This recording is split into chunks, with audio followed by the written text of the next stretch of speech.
Order up. Hello, how's it going, guys? What's up? What's up? What's up? Sup, YouTube? How's it going, Trinity? Aquads, Bugs, Donut. How are you all doing today? Hold on, I'm closing all the programs I don't need. How is everybody?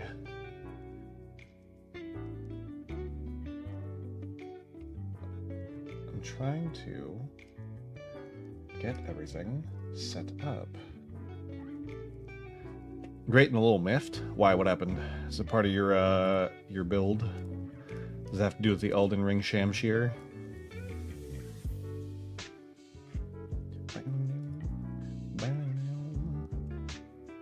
Almost ready. Almost.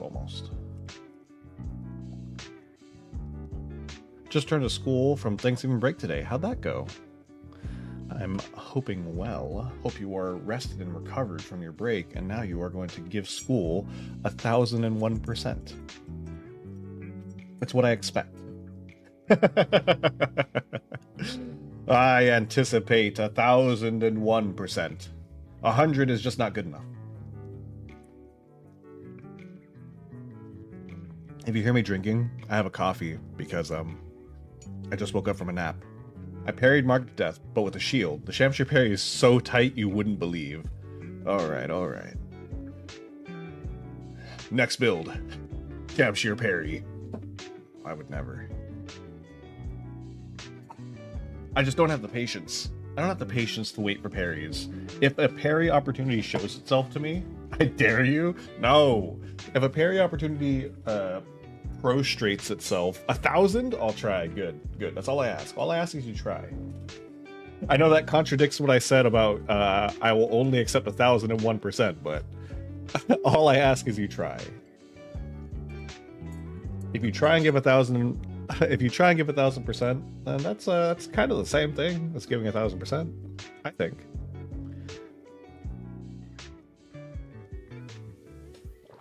This coffee is not very good. It's an instant coffee. And there's a couple, okay. For anybody who does instant coffee, there's a brand called, do you pronounce it Kopiko? Kopiko? Kopiko. Let me look it up. They have these little coffee candies, but they also make little like instant coffee packs. And there's one specific one I like. But this is not that. Hi, Subshira. You. And while I would normally love to make myself a nice cup of coffee, I have like, okay. I don't think I've ever talked about all the coffee stuff I have at home. I have a percolator, French press. What's that other one? I have a mocha pot. I think I might have. The mocha pot's probably the closest thing I can get to making like an espresso, like strength. I think that I have at home. I don't like coffee. Yeah. Well, yeah, I have a lot of coffee stuff. I normally like to do, if I'm taking my time and making a coffee cup that I'm going to enjoy, I like to make French press. If I'm making something to wake me up, I like to use the mocha pot, but I haven't used any of them in a while because I just don't have time. Because I also have a hand grinder because I grind the beans. So it's an entire process that I just don't have the time to do, especially not when I just wake up. So I grabbed an instant coffee that I was given by a friend like months ago, and I just threw it in my cup. Hi, Shira. How are you doing? But yeah, I just woke up from my nap, so I'm still getting my bearings. This coffee cup is going to hopefully give me at least a little bit of a boost. That is hopefully. Oh god, it's not good. It's not good. Like normally the instant coffees, you can like throw them in a thing and then you're good to go. They come with like, I'm editing right now. Nice. Normally you throw them in the cup and they're good to go. That's why they're instant, right? But this, well, there are, you know, like Folgers instant coffee where you still have to add creamer and stuff.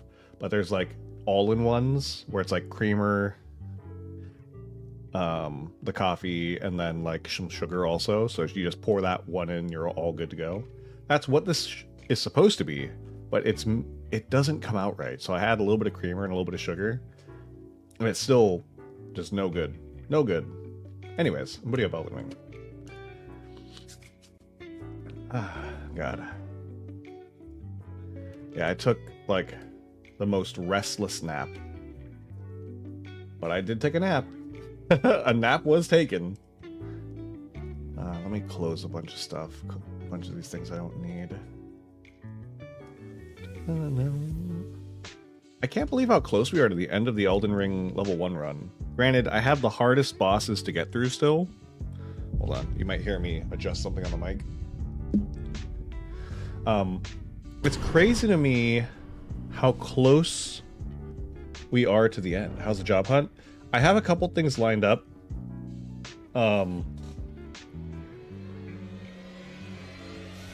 Not lined up, I guess, but I have opportunities in front of me. Order up. Oops, I forgot to change the thing. Of course I did.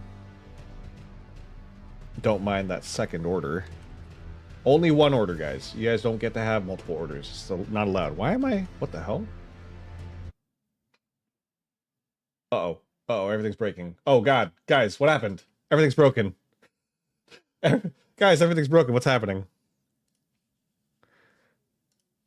No order up. No. Well, then, everything is breaking, and I don't know why.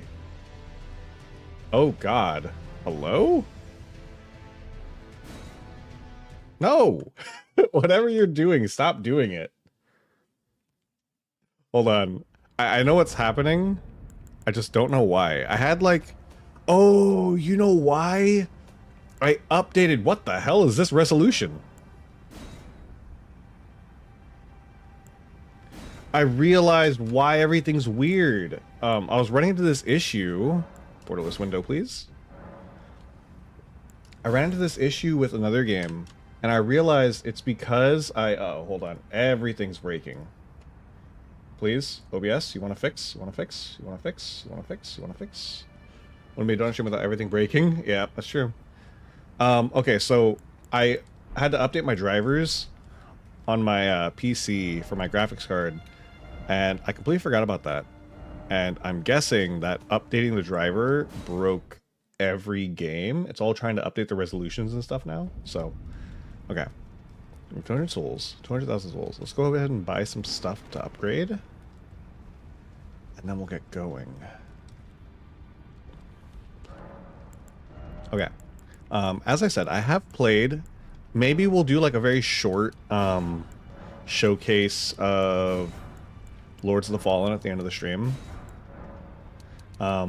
Because I want to show you guys that I'm not just like complaining about the game. That's like the best way I can put it. I want to show you guys that I'm not just complaining about the game. My complaints about Lords of the Fallen are grounded. Get the Shamshir and upgrade it right now. No, we can't change everything right now. I guess I could. Where is the Shamshir? I actually don't know where it is. I'm joking. We could, though. But what if we did? Actually, I don't think I could use it. Shamshir needs like 18 decks, right? Oop. I want to say it's 18. It might be 19?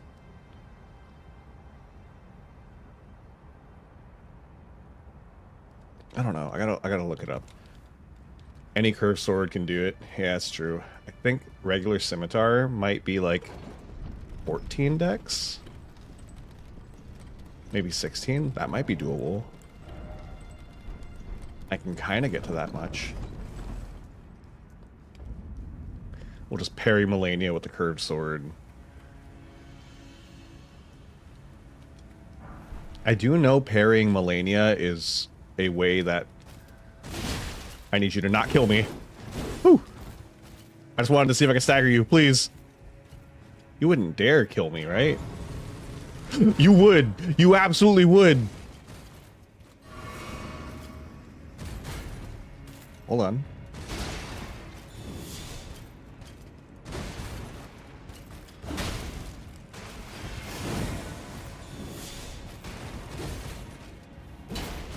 Okay, hold on. We can do this. Okay, watch. Watch this, watch this. Stagger. I lied. Please, I lied. Okay, here we go. Watch this. No.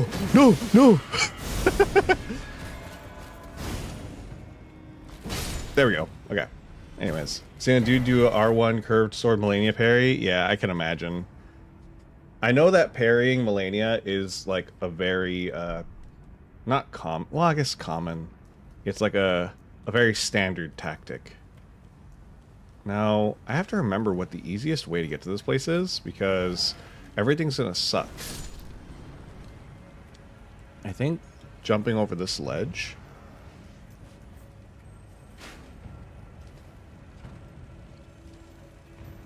And then this way? I only vaguely remember this area. This is probably the area I remember the least. Is that a person? No, what is this? Wait, what is this item? Ah, okay, that's useful. I knew there was a reason that I remembered this route. Ah, Seedbed Curse. That's the other reason I remembered this route. Okay. Well, yeah, I can 100% imagine people doing R1 curved sword runs. It just makes sense, right? It just makes sense. Oh, please don't. You wouldn't hurt a me, would you? Oh yeah, you would all hurt a me.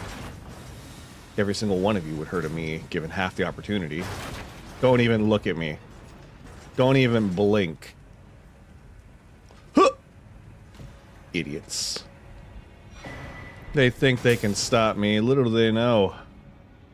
I am Donut. Pastry of the Hidden. And I have never known defeat.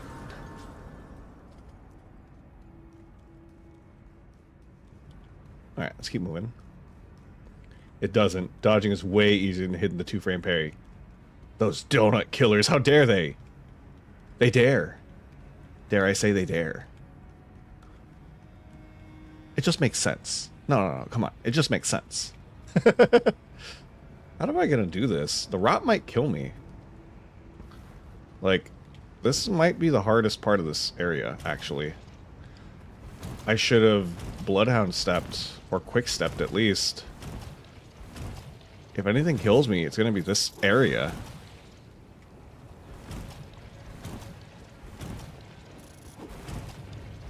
Please, please. The dodging is helping, I think. It's like avoiding some of the damage. Okay. I still remember when I got here and I died to the rot because I just wasn't paying attention. Oh god, that shadow scared me. Okay, please. We gotta keep going. Oh, my ribcage hurts. Hey, we're almost at Melania. Look at that. I thought I was going to die a million times on the way here. Kind of proud of myself. I consider shield parries cheese instead of curved sword parries. Hey, yeah, look at that. It's progress right there. I kind of consider, like, I really feel like the Morning Star is probably the easiest way I could have done RL1, if I'm being honest.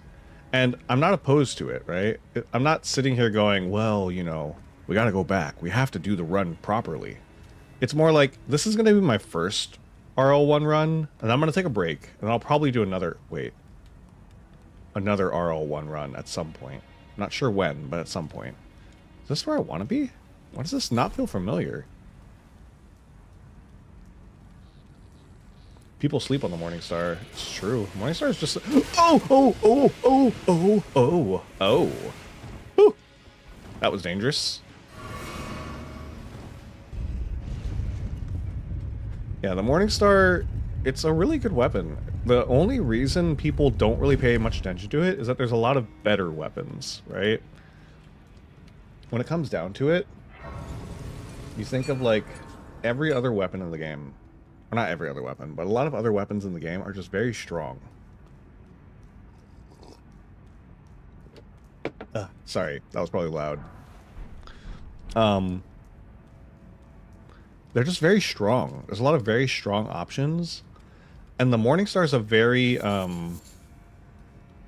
it's a very all-around option. It has good stagger, it has good damage, it applies bleed. Like, there's nothing wrong with it, right? And that's kind of the crux of it. There's nothing wrong with it. Donut, wait. I'm waiting. You've got me for a moment.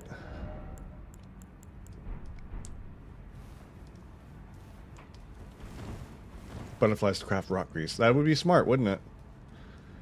But I am probably going to do what I usually do, which is I'm going to wait until I'm very confident in the fight before we start using any, like, greases. I like to make sure I have a very good understanding of the fight, and it's been a while since I've fought Malenia. Can I get these? I don't think I've ever tried. No. Maybe? Hup.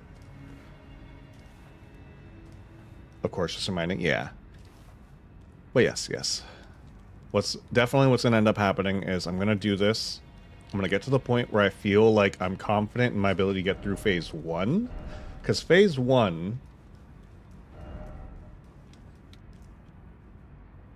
I'm thinking phase 1... Did I change my thing? Yeah. Phase 1 is going to be where all the problems happen. Let's let this play so I can have some coffee. I'm going to mute.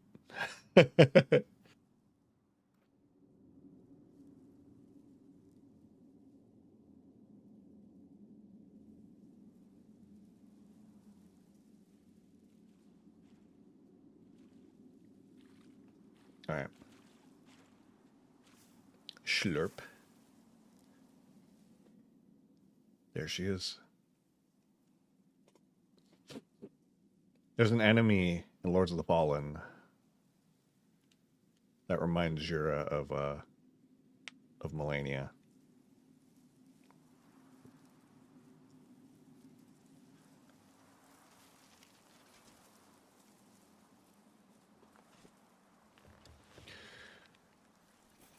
They made a very deliberate choice for so long. Making her prosthetic legs have prosthetic toes. My flesh was dull gold, and my blood rotted. It's a very deliberate Corpse choice. after corpse left in my wake. Said so. As I Corpse. awaited its return.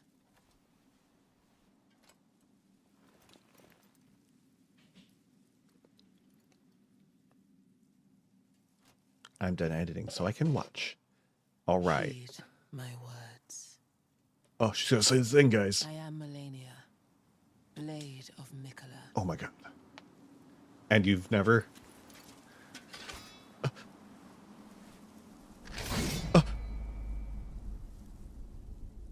And I have never known defeat. Oh my god, yeah, she said it. Oh! Oh god!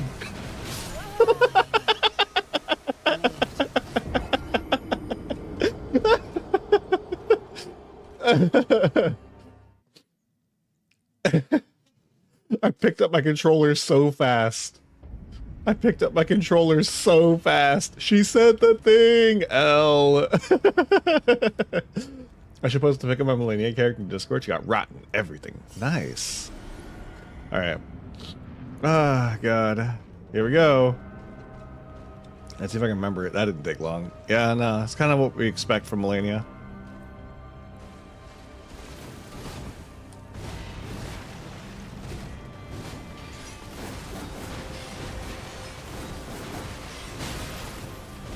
Okay, I have to slowly remember what her moves are.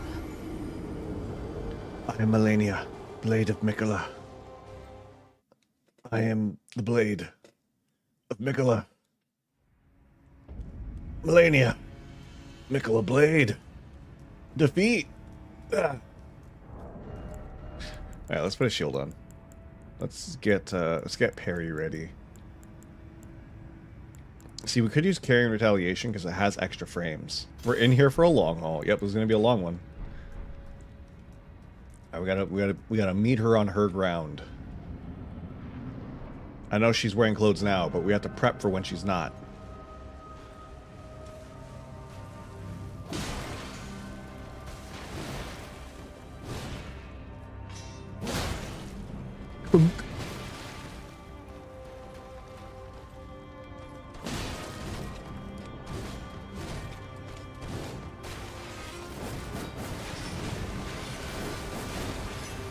Oh, that attack had a longer delay.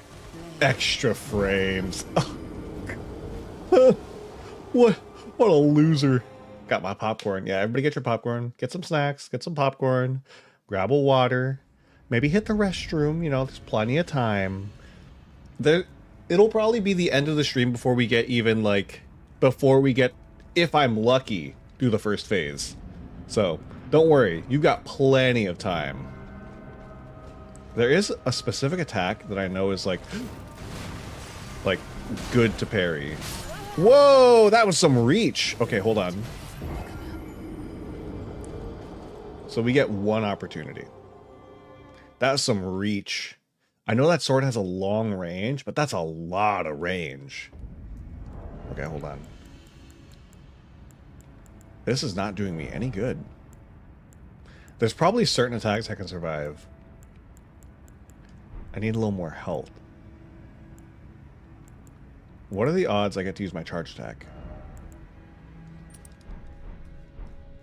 You think that little itty bitty bit of health is going to help me? I'm going to say yeah. Probably. That tiny little snippet of health? What about lightning infusion? She has a pool of water. That's true. That is true, actually. Lightning infusion would be pretty good.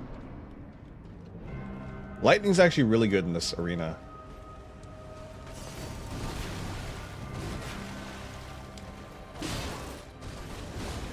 Whoa. Oh. I saw immediately that I'd gone too far. Okay. I have to think. I definitely remember... There's bits of the combo I remember. I'm just trying to remember where the openings are. Like, definitely after the slam, there's an opening. I definitely got to start using more jump attacks. I want to use charge attacks by instinct. Because charge attacks do have better damage and stagger. This is going to be something else.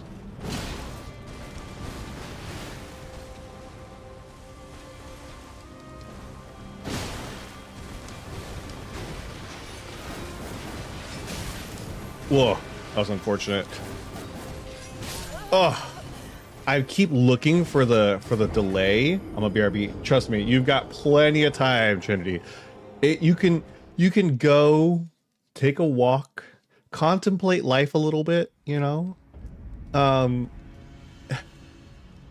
Play with pets, say hi to family. You've got plenty of time. You parry the blender move. Is it that one? I know all the ones basically where she's got the little click, those are like the ones that you really want to parry. Because they all have a very like consistent wind up. I can do that too.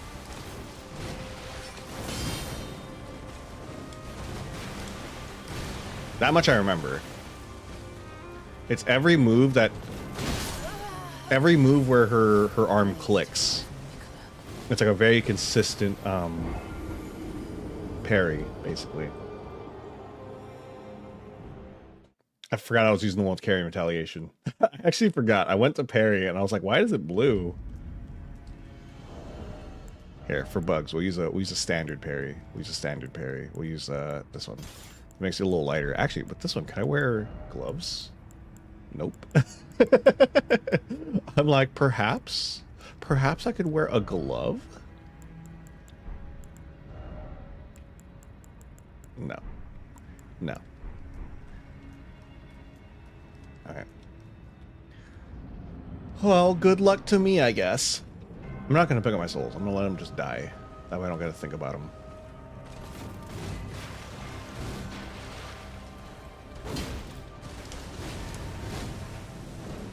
Whoa! Don't do that.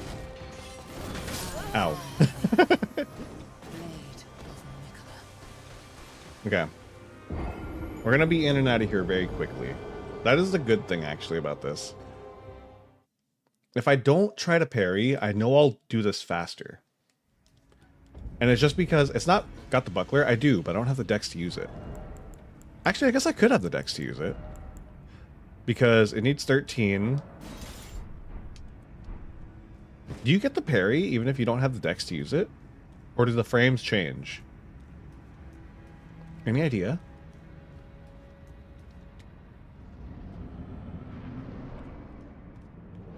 I honestly don't know.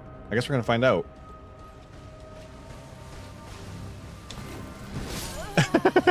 I was assuming she was gonna just do a straight up slash. I was like, I'm just gonna predict it. Okay. I'll try to use it. I'll try to use it correctly, and then we'll find out, because I know where the parry frame should be, and I'll know pretty quickly if I do not have the frames. My gut says I don't have the frames, but I also don't know. It doesn't, it's, my buckler parry isn't blocked out, you know what I mean? Like, as if I couldn't use the Ash of War. Oh, that didn't seem like I had it. That looked like I should have blocked it. That actually looked like I should have. Let's put on the Dex Talisman. Like, I know I started it a little early, but the buckler has such a big frame window. I feel like I should have gotten it. It did sound like I had the block, though, so maybe I just missed it. Try it without burst. Let's try it again. Yeah, let's try again. Because I might have just done it a little too early.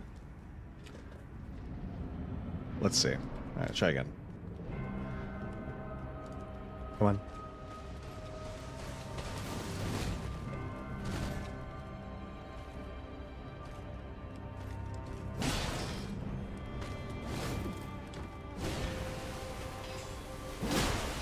Bonk.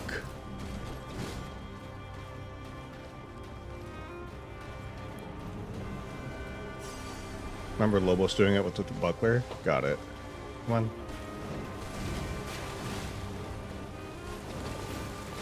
Don't. Oh, she should do the move soon. She should do one of her clicks. Here it comes. If I keep backing up, she should. Okay, I think I do have the frames. Whoa, that was dangerous.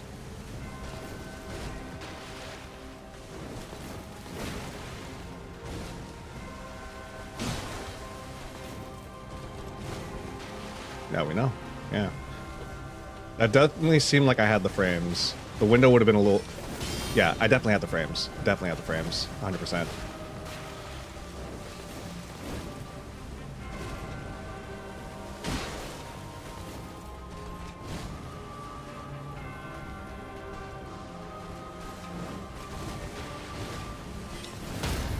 Yep, 100% had the frames. Now we know.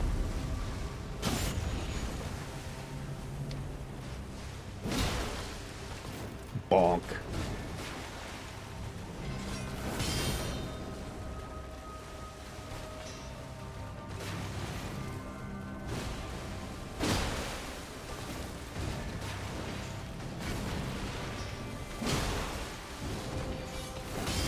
Yeah. Yeah, 100%. Those are the frames. Thought I was gonna get kicked there.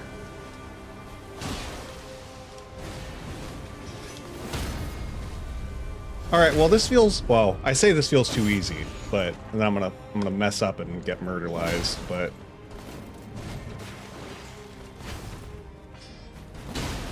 uh-oh. It's always dangerous when you don't get a stagger. Oh.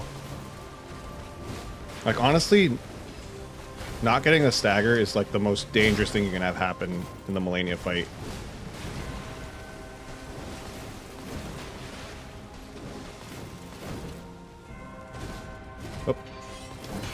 Oh, and then I messed up the thing.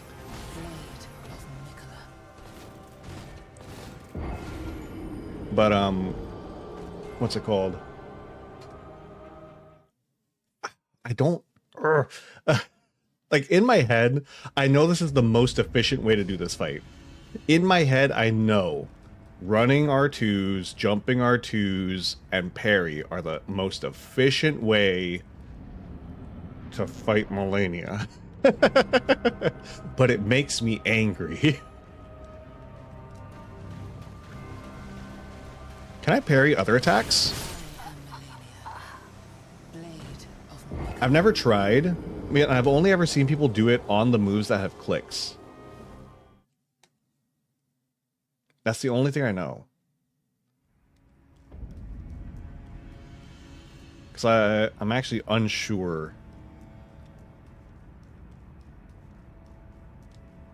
And I want to try, but all of her attacks have such, like, the frames are so different. It feels very risky to try to parry any move that's not one of those. Right? Fighting Millennium R1. This seems easy. Maybe I shouldn't say that. Eh, well, you know. My back! Oh, God. Wait, that's the third quote? What was the second quote? I don't remember what the second quote was.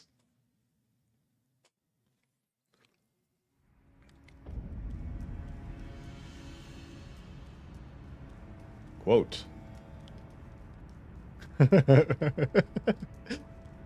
Quote. Oh. Streamlabs is taking a minute. It's thinking. Cooldown. Damn.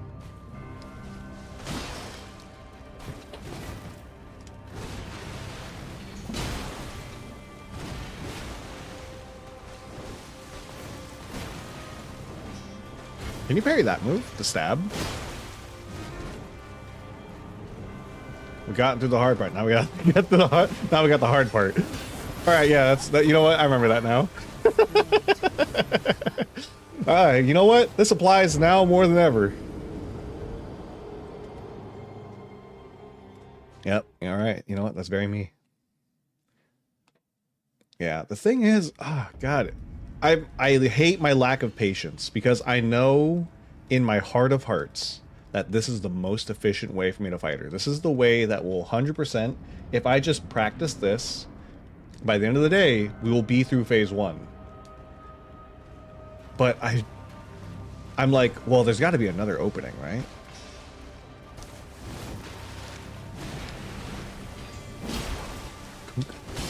Get parried. Okay, so we can parry moves that aren't the big ones. We just have to, you know, do it right. Can you parry this? Again, my gut says no. Oh, if I had caught her on the first parry, I should have stood in front of her. I feel like you can probably bait her into certain moves because she'll usually follow up getting hit with one of her retreating attacks. And I feel like you can probably bait that into an easy parry. As long as you can recognize which of her retreating attacks she's doing. Now time to try and parry the different moves. Yep. Because Lord knows... Ow. My lack of patience means I won't be able to sit and wait for all those moves. I either need to be consistently parrying or I need to be consistently fighting. My brain, I can't. And it's not this isn't the caffeine speaking. Let me be clear. This is just the way my head works. Oh God. I am very bad about things that involve patience. Like I can be patient, but when it comes to like something like this, I'm always thinking to myself that if I'm a little better, then I don't need to be patient. Right? Because that's really what it comes down to. If I just... Oh, that was dangerous. Like, if I'm a little better, I don't need to be patient. I can just walk up to her and parry the first move that comes out. Because she only has a couple first moves, right? There's only a handful of moves that start her combos. If I get good at it, I can just parry those. I don't have to wait. I just walk at her menacingly.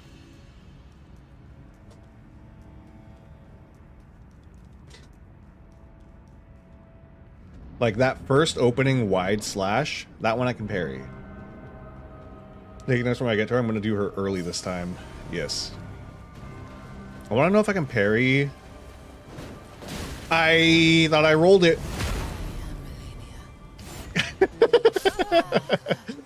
I wonder if you can parry the... I feel like you can't. The stab. And the reason I don't think you can parry the stab, the one where she does the long dash with the blade forward, is because parries typically need to hit the hand, and you are going to get hit by the blade long before you touch her hand. That's what makes parrying against Malenia so dangerous, is that the distance to her hand with her blade is so far. Oh. Uh-oh.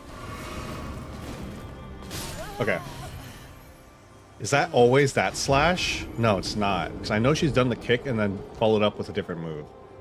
I feel like this is the only thing, is that trying to learn to parry all of the moves, she has so many mix-ups that trying to parry out of a combo is dangerous.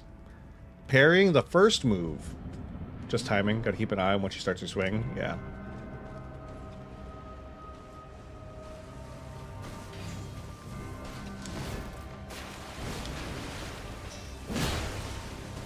That said, when she strafes you, I don't think you can parry it. I don't think you can parry it unless you unlock and then lock back on. Because I think it takes your character too long to turn around. I'm back and ready to fall asleep to the sound of war. Oh, don't worry. You'll be hearing a lot of... you'll definitely be hearing a lot of death. But yeah. Her combos are too varied to really try to parry in the middle of them. Or at least to parry when she starts breaking up a combo.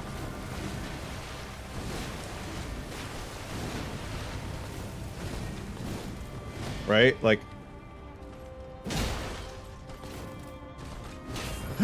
I messed it up. Great song to fall asleep to, yes. The Song of War. But yeah. I feel like because of how much she moves around, it really is like safest to parry either the first move or those moves where she clicks. I need to know though if you can parry the upswing, because it has a long windup. You could essentially get in like a hit and then parry after.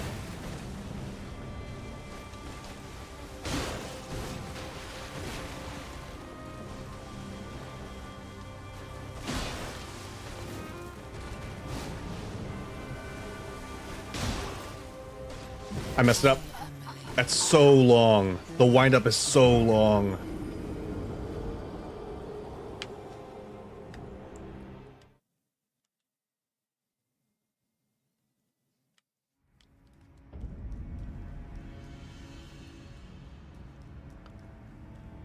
I'm also wondering if I'm better off doing like a charge attack off of the parry, because my R1, my critical attack doesn't really do that much damage. I'm wondering if maybe doing like a combo off of it would be better for me. You cannot parry that. Nope, you cannot parry that. He's off the ground before the blade swings. I gotta play two. Seeing you parry, he's giving me the itch. Yeah. Okay. Yeah, the attack, her attack starts after she's off the ground. If she's off the ground, I'm 90% sure you cannot parry that. I could be wrong. I could be wrong. The safest way to find out would be to take the golden parry and try it from a distance. But I'm dead. To be fair, largely speaking, you can't parry jump attacks. Yeah. Which is why I'm pretty certain, like, if it started the slash and then she followed it up, right? If the blade came up and then she followed the blade into the air, I think you could parry it. But she jumps and brings the blade up with her, which is interesting. Like, rather than being carried up by the blade, she is carrying the blade up and using that momentum for the swing, which is kind of interesting when you think about it.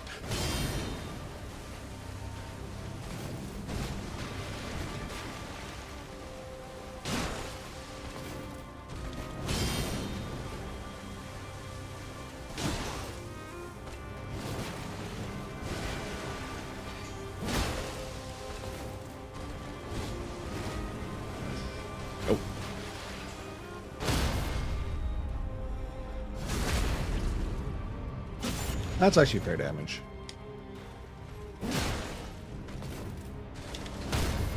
Ooh, look at that. 2 of them. Hey, that's not bad.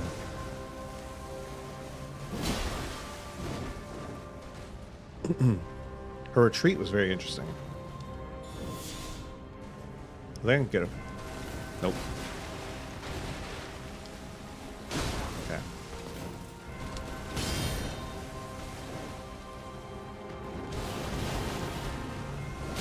Oh, I unfortunately forgot the proper technique. I know it's get away. Is it get away in, or is it away in away? I guess I'll figure it out. Don't tell me. Don't tell me. Let me struggle. Let me show her who's boss. The answer?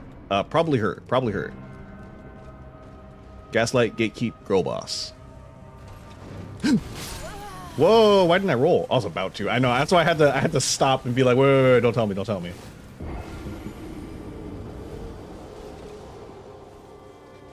I realized that I asked as soon as I asked, I was like, wait a minute.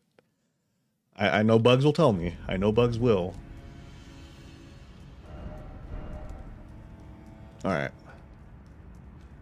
Definitely okay. I think if she strafes right, it's a little harder because the camera has better tracking if she goes to the left, or at least if I'm going away from her when she does her retreating attack.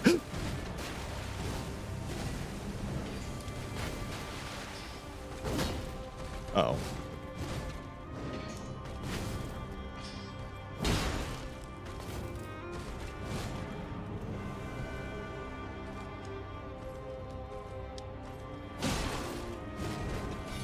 Whoa, that was unfortunate.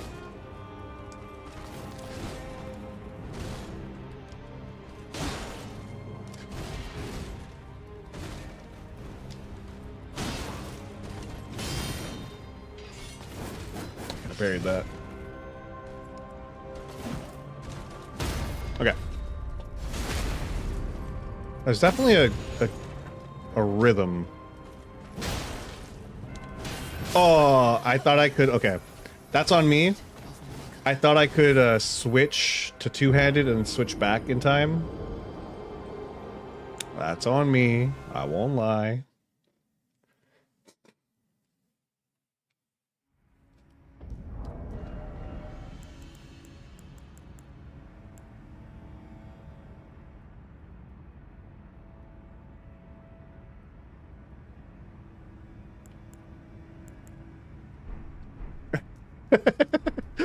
Could you see the gears turning in my head for a minute? Post my Melania in Discord? Ooh. I need the... Do I need the Ash of War to parry? I do, right? Which I don't think I have it. Let me look.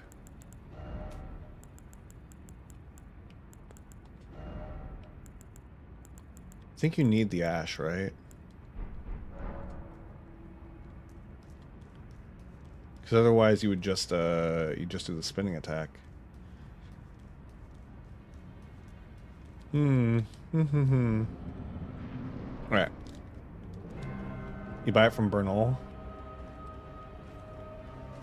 Well, what do I do? Is he still there? I'm dead. I'm alive.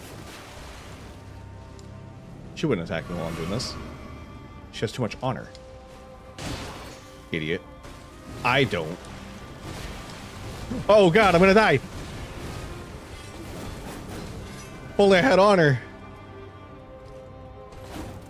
You can get his bell if he's gone. I really don't remember. I had to look. I tried to parry the kick. Okay, let's see. Let me think. I had to kill him. I had to kill him. Right? So that means... Did I get his bell already?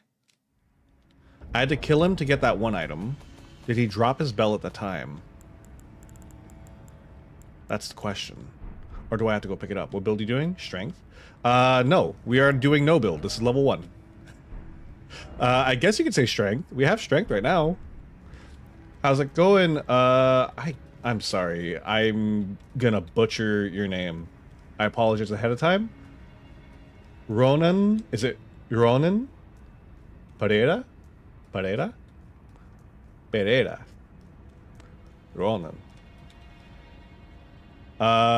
Yeah, we don't have a build. Our build is, death. Die. Die and struggle. Well, welcome, welcome.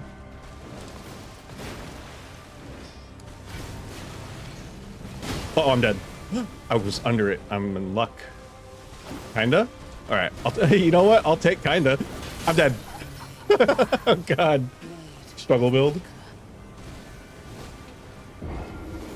If you can phoneticize your name for me, I will attempt again. Give me a phonetic spelling. Is the Y silent? Don't worry, even when I say verbally, people get it wrong. All right, you know what? That's fair. I don't feel as bad. Well, yeah, welcome. This is our level 1 run. The only bosses we have left that matter are Melania, Placidusix, and what's his name? Radagon. We've already done Horalu, Moog, and then every boss before this, so you're gonna see me probably be here for the rest of today's stream. So, sorry, buckle up, get a snack, feel free to get a snack, get a drink, we're gonna be here for a long time. Oh, I should have parried it. I'm dead. I'm alive.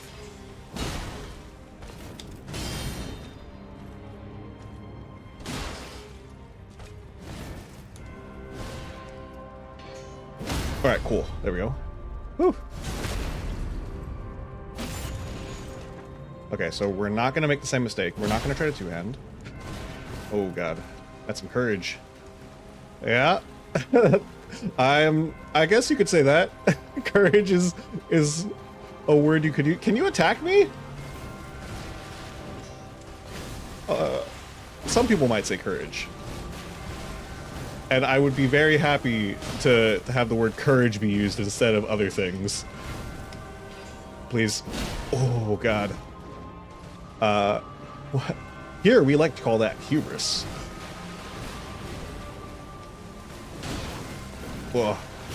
Oh, of all the moves to catch me. Right at the edge, too. Okay. Once I feel comfortable enough, then I'll go grab the parry, and we'll see if I can parry anything with the with a curved sword. Once I feel comfortable enough. There's no way I'm gonna do it with a curved sword. It's just not happening. But you know, I like to punish myself, so. Oh, it's too late. But if I'm not ready to parry that, I kind of just have to run. Because you have to start it. I triggered the hubris. Yeah, look. You challenged me, and in the back of my head, the challenge was sitting there. Brewing. It's just sitting in the back of my head, taunting me. It's like, oh, you parried him with the shield? With the buckler? Oh, not with the curved sword, huh?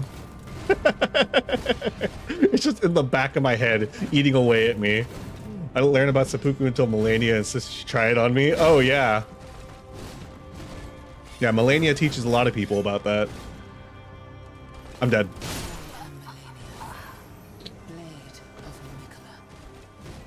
Yeah. Oh, God. I'm sorry for this one. Yeah. That challenge is gonna sit there. It's gonna be eating me. It's going to be eating away at me. I'm not going to feel good. Even if we win with the buckler, I'm not going to feel good about it. I'm going to be like, well, if I was better, I could have done it with the curved sword. Okay. All right. I'm not going to dial in yet. I'm not ready to dial in. I'm ready to just... Uh-oh. We're not at the point where dialing in would help me. It's the thing. Stop. Don't do it again. I know you want to. I know you love kicking.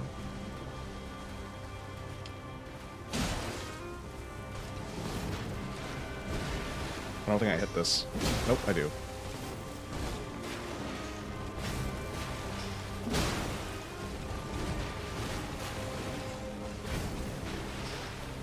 I'm dead. I'm so happy that I keep going under that. Whoa! I don't think I've ever... I forgot she can do that move. I'm so used to that move leading up from the slash, the up slash, because I'm never this far from her. Sorry, I didn't mean to yell directly into the mic. Let me adjust the mic so I'm not... Do a curved sword parry run next with leveling? I guess that would be more fair. It'd still be a challenge. Because, God, the curved sword parry. Oh my God.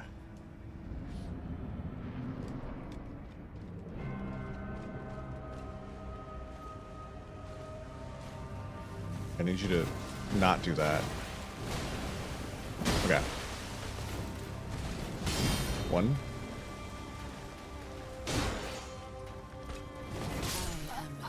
That was insanity. That hitbox. The fact that the attack starts after she's in the air is so... Oh wait, I just realized it's Mugen. What's up, Mugen? I'm sorry. I read the message and didn't actually read who it was from. My bad. What's up, Mugen? How's it going? Good to see you. Alright, please. That's not what I want. The one good thing about the attack starting when she's in the air already means I can wait for her to jump before I try to do anything. As you can see, we have not made much progress. I think the best we got was a little past half. Or not a little past, a little under half. Sorry. Don't kick me.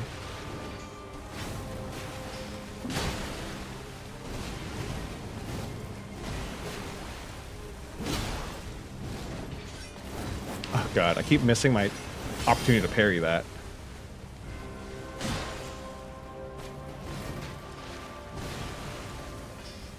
Okay. And the next parry should trigger the next critical attack.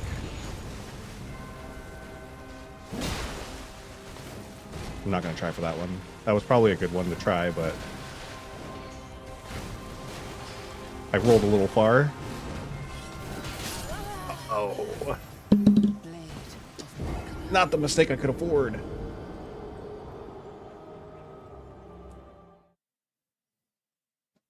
I really want to at least get through phase 1 on today's stream.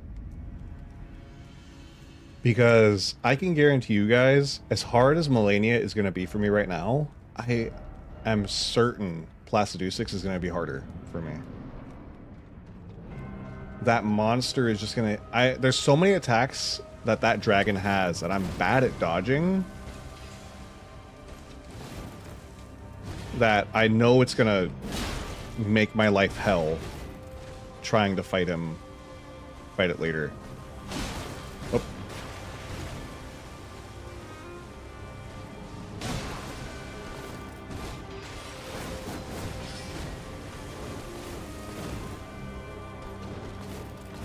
Please stop. You can pretty safely do charging running attacks pretty safely, honestly, because their staggers is almost guaranteed. It's like fighting Superman, the Flash, Billy, and Jimmy Lee double dragon all at once. Yep, he just does not let up. I had to roll in. I actually would have died, I think, if I hadn't, because I'm not good at dodging that second slash. Okay, I took too long, so the parry counter reset. Maybe it didn't reset. Maybe I just need one more.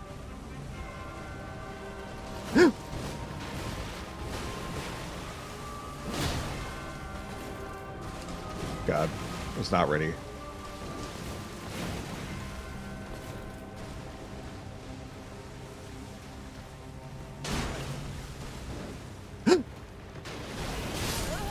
I was not in a position to dodge.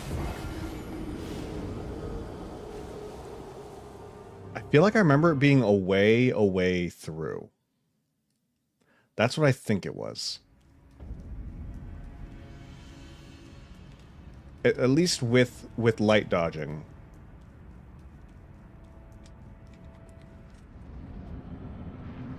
That's right now, that's my bottleneck. My bottleneck is getting through the dance. If I can't get through the dance, I'm kind of screwed. I'm dead. Ooh. Okay, I can heal here. I just want to be able to have my full damage.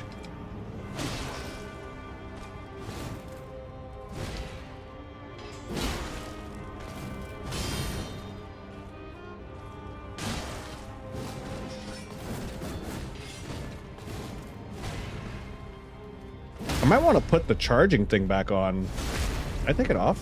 I did. I took it off for health, huh? I'm getting a lot of charge attacks.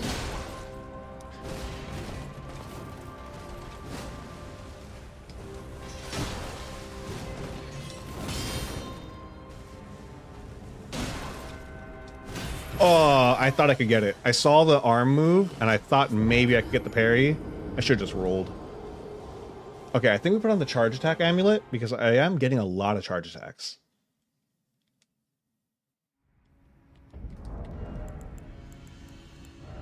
I don't know if this health is actually helping me. It might have. It might actually be what's allowing me to survive the kick. I'm very unsure. Oh, wait. With the buckler... Can I put on a glove? I can put on a glove, guys. This could be a game changer here. Queens. I was trying to see a way to spell how to pronounce my name. It's a Portuguese name since I'm Brazilian. Oh, okay. That explains why it's so complicated. Because I know... I remember when I was looking at, like, Portuguese... There's, like... How do I put it? Like, sounds that are, like, slightly different from... Like, I know a little bit of... Not, well, I can't say I know a little bit of Spanish, but, like... I have, like, the most basic understanding of Spanish. And the thing is that I feel like knowing Spanish almost inhibits you from Portuguese because they're similar. But if you try to, like, understand Portuguese through, like, a Spanish lens, you get confused because everything's slightly different. We pronounce like I, but our I sounds like an American E. Hold on. I see the stuff coming. As soon as I feel safe, I'm gonna look over there. I'm gonna try again.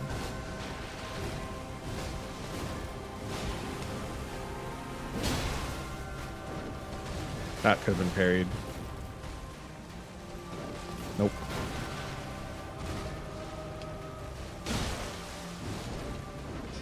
Nope.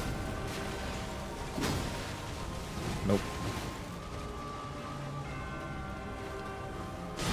Nope.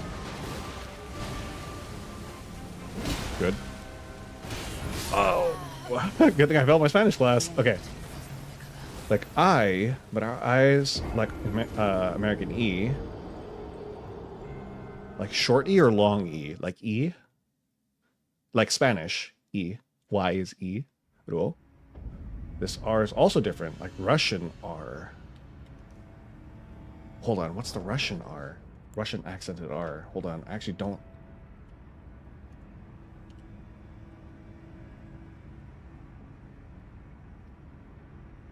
Is it a trill? I can't trill. I can do that right now. Oh, dang it.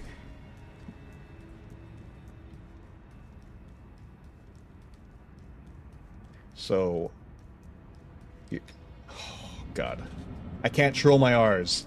I could say that right now, but so it's more like ironan, ironan, ironan, ironan. Kind of. Am I getting closer? Farther? Hot or cold? Oh God.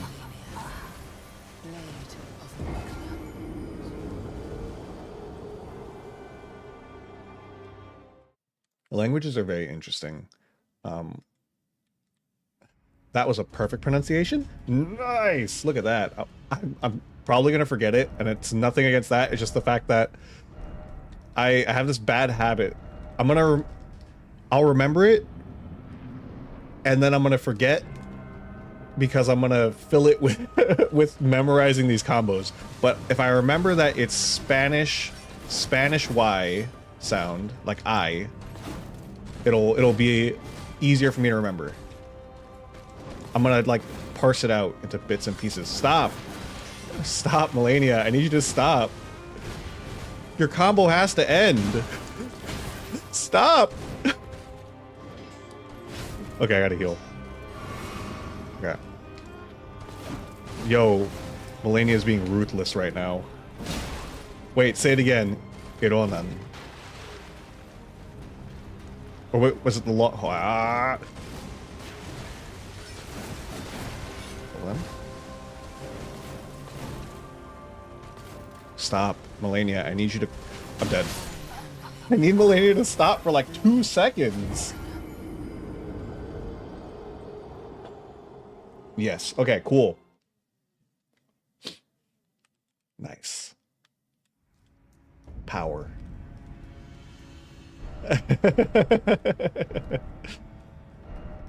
This is the power of language, guys.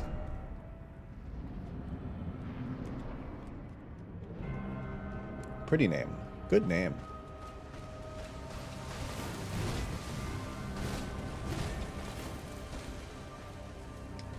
Okay. Okay.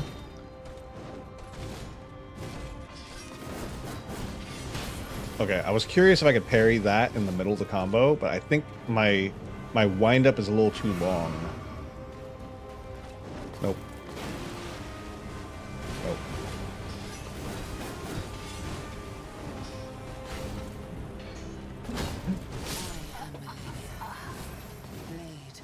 The wind-up... If I don't come out of the roll quick enough... I agree. Whole name. I know.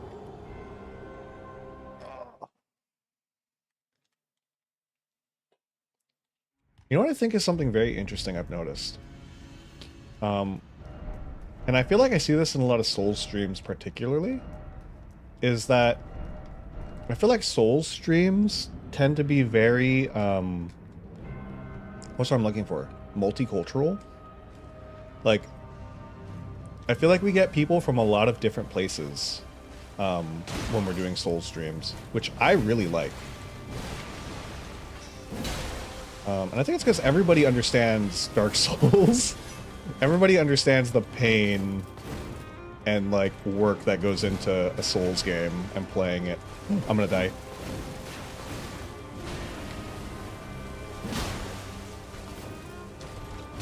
I started the parry too early. It's very interesting, and I see it a lot whenever I go to watch other, like, Souls streams. Is that you end up with a lot of people from a lot of different places. Pain is universal. Ah, the universal truth. Suffering. I've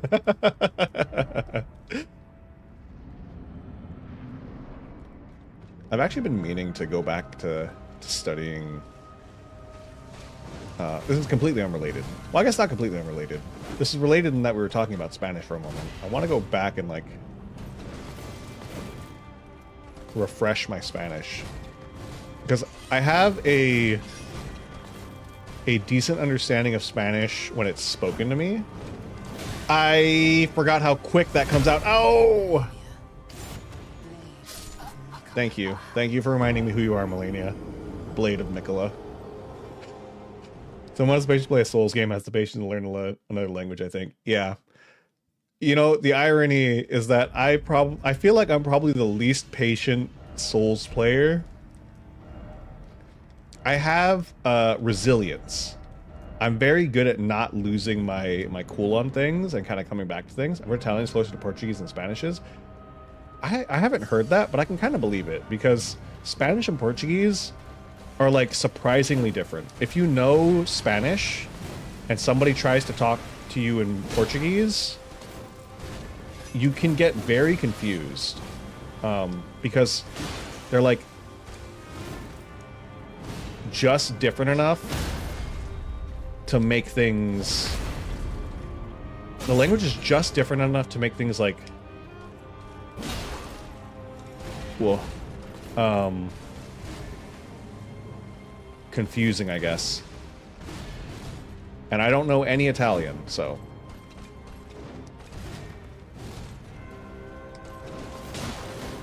Oh, that was close.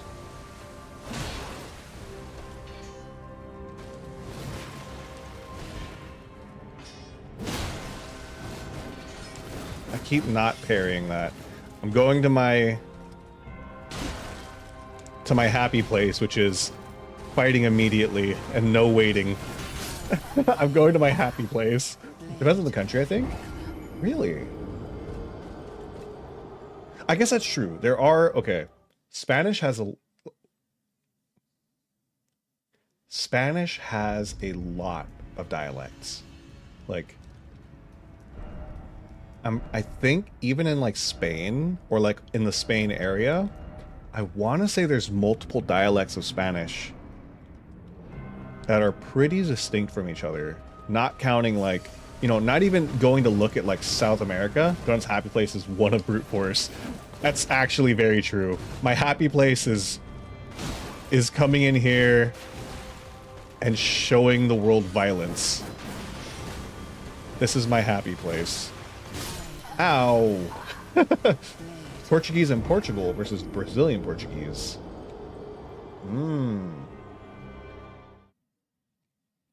Yes.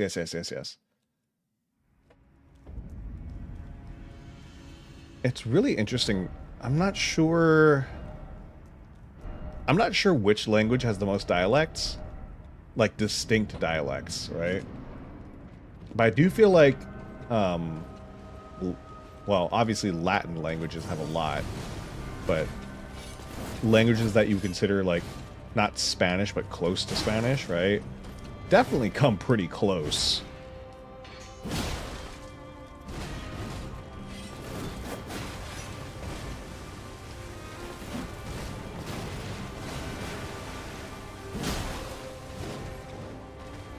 Don't.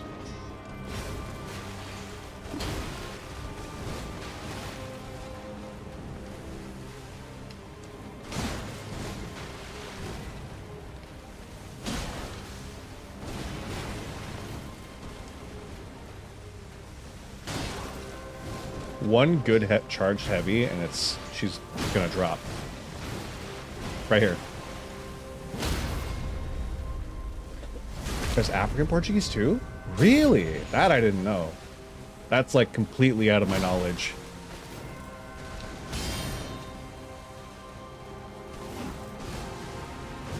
I'm adding that to my little tidbits of knowledge. I don't feel safe doing the jumping attack after that dash.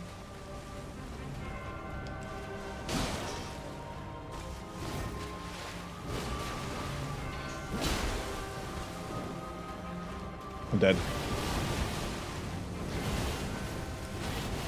I got through it. Okay, I remembered. So it was in fact away towards.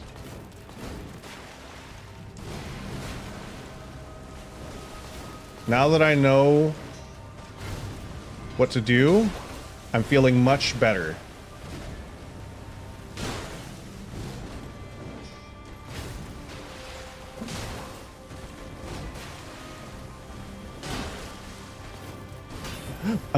That was close.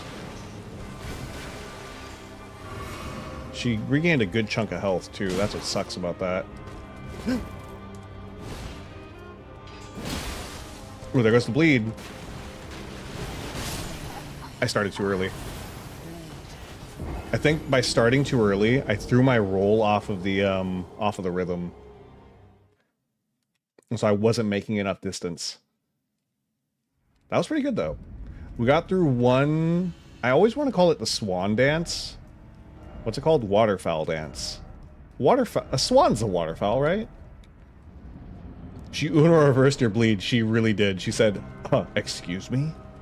Can she frost? I didn't frost her at all that fight. And I feel like I was pretty consistent about damage. Where, like, if she could be frosted, I feel like I would have frosted her.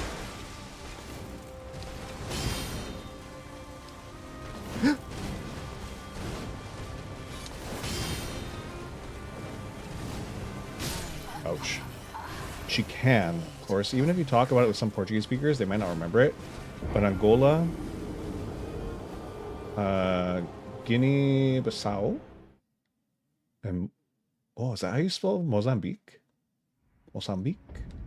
I speak Portuguese. Frost is what I do. Got it. I know. I only know. I'm pretty sure it's Guinea, right? And I only know that because I've seen it spelled differently. Oh, that's so interesting. Mozambique. That's so interesting. I'm gonna die.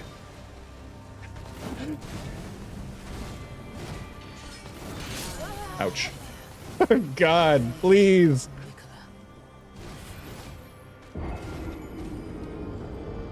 Melania, have some chill. The tiniest bit. That's all I ask. You don't have to have a lot. Wait, do I have frost still? Wait, hold on. Do I have frost? Guys, I'm dumb.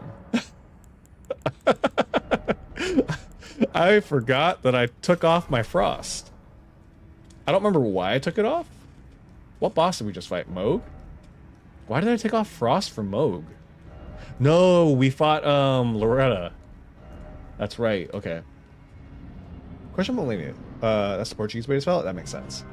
Did she always have the blood-sucking power, or was it a result from the flesh rot disease thingy in her body? That's a very good question, actually. I don't know why she's able to heal from combat.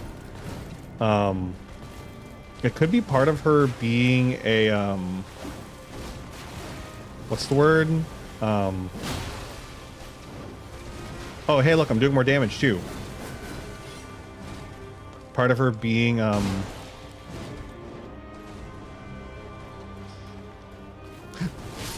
Oops. Except now, no procs apart from bleed once I get her blade, and rot for lore reasons. Yes, yes, yes. It could be... What's the word I'm looking for? It starts with an A, I think. All of the demigods are this thing. If anybody wants to tell me the word. There's a specific word for all the, like, Melania, Radagon... Not Radagon. Radon, Melania... Her Great Rune? Oh, it's her rune that does it. That's right. Her rune does do that. Up. Oh, my dog is very upset. I don't know if you heard her. She's right outside. Right outside being very upset. Please don't.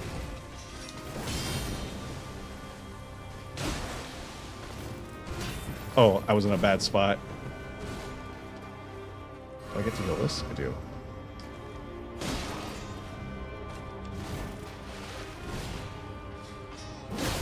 AKA her. Oh my god, that's so much frost.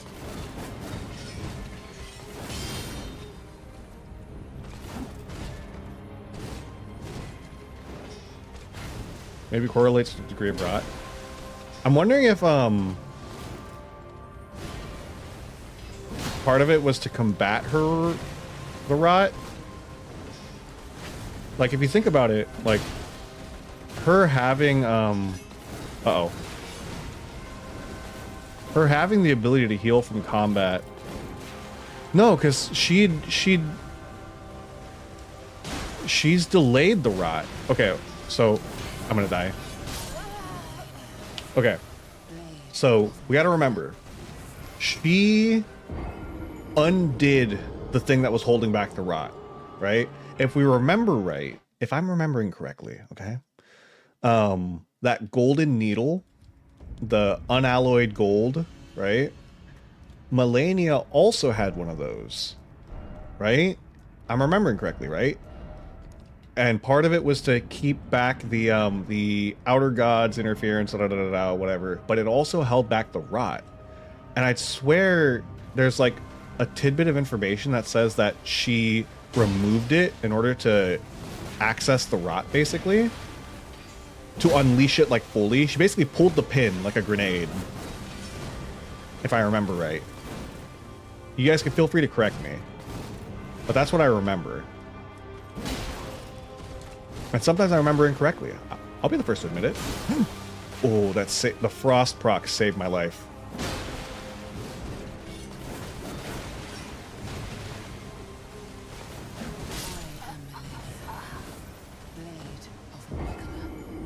Because I was going to say, I wonder if the rune...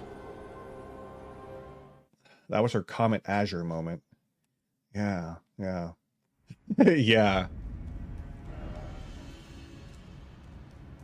I'm pretty sure that if I remember some of the info you get around the... her rune is the blood-sucking power. Yes. Her rune is what allows her to heal from combat. I don't think that's correct because you coat the needle in the... to get the alloyed one.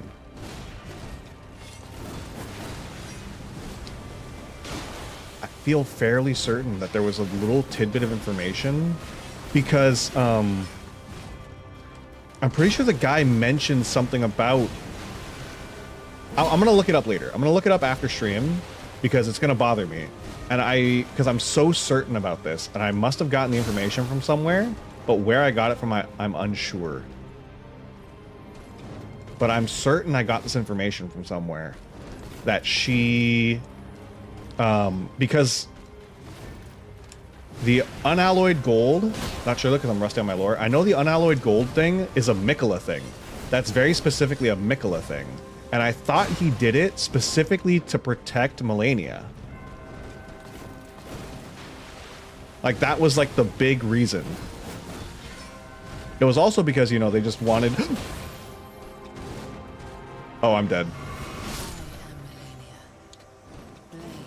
He did.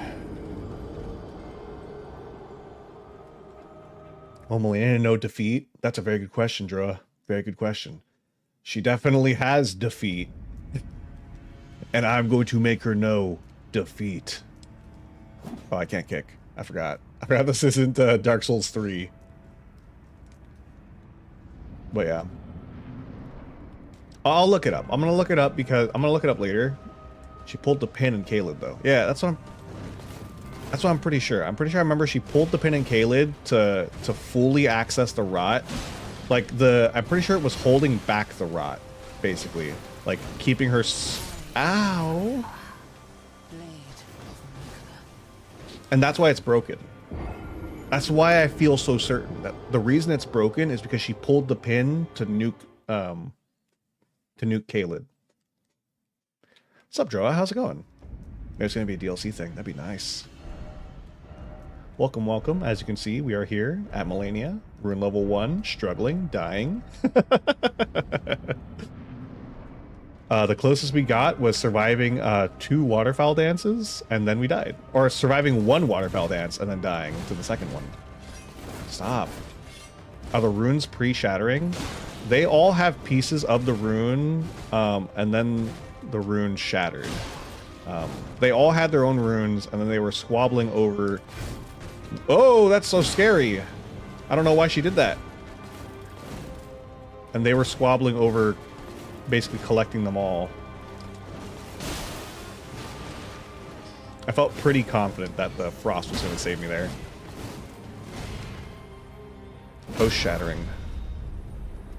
I'm going hard on the DLC copium.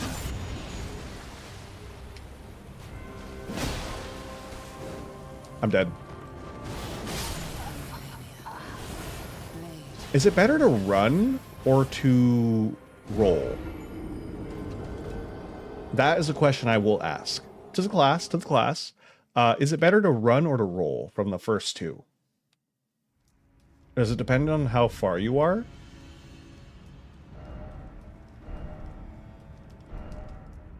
No idea. I want to say, I think if you're far enough, running is better, but I'm not sure. I'll try running next time.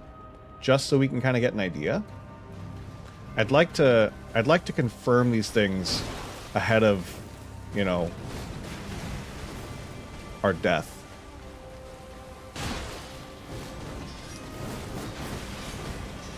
Uh-oh.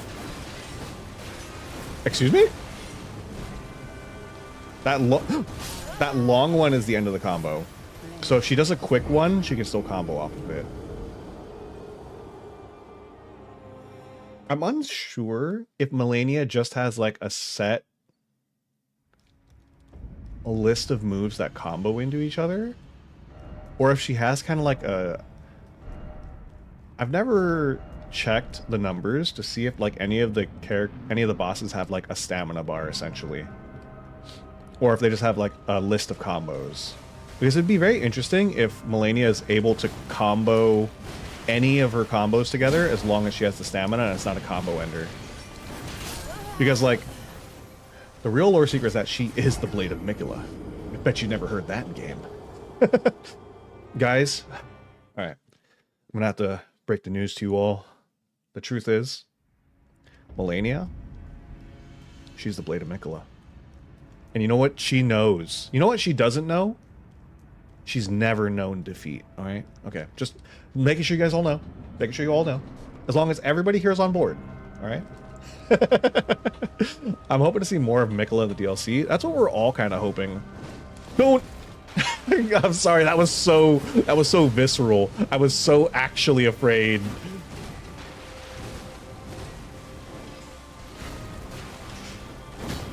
Please, Melania. Sweetie, I want to make progress. Like, there's certain moves I can see very easily, and I don't have to worry about patience being a factor. But there are certain moves that, like... Here's why parrying and my combos don't work together. It's because for me to parry, I have to be walking to properly time out a parry. But to fight her the way I fight, I have to be running constantly. It just doesn't work together. I feel like if I go for a charged heavy, she might stagger. Nope. I forgot that I was gonna run.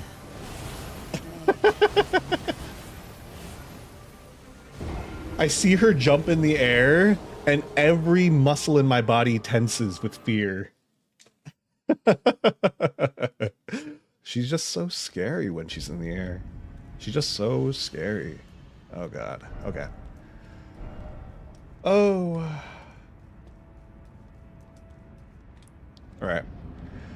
I'm going to focus. Want to see what the Saint Trina is all about? No.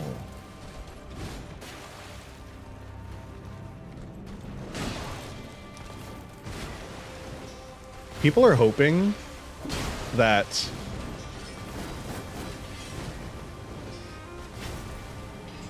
oh.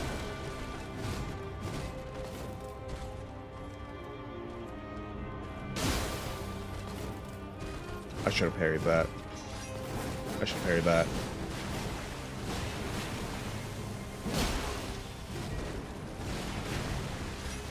I should have parried it.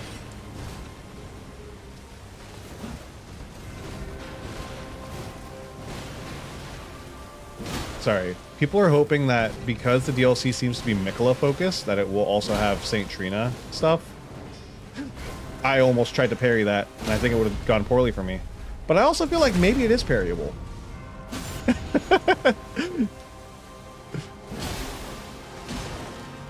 I'm gonna not...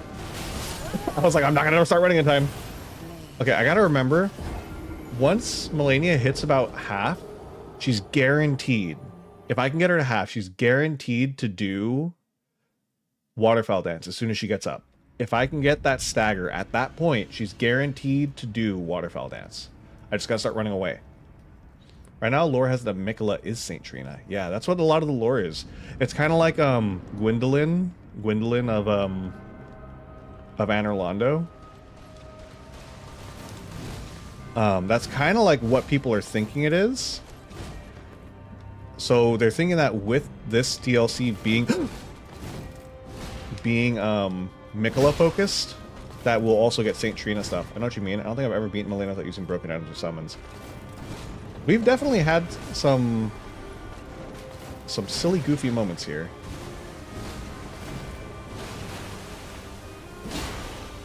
The first time we fought Melania was terrible because it was on our Lance build. I should have parried that. It was on our Lance only build, which was a hell of a time. It was actually really fun. Which sounds like it'd be great, you know? But I'm very bad with lances because I don't know how to use them. Do it. That's not what I wanted you to do. Don't. Bonk. Okay, here we go. Oh, I lied.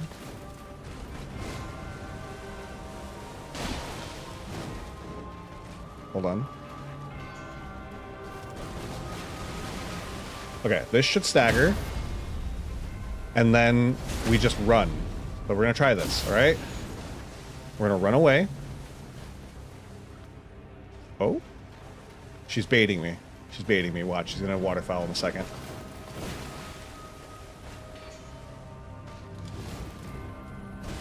She's baiting me.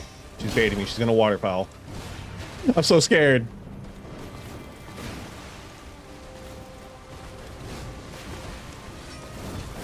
Of course she makes me a liar when I say, oh yeah, if I get her to half, she's almost guaranteed to waterfowl off that.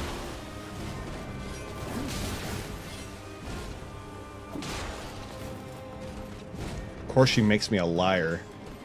I'm gonna heal. Oh god. Please stop.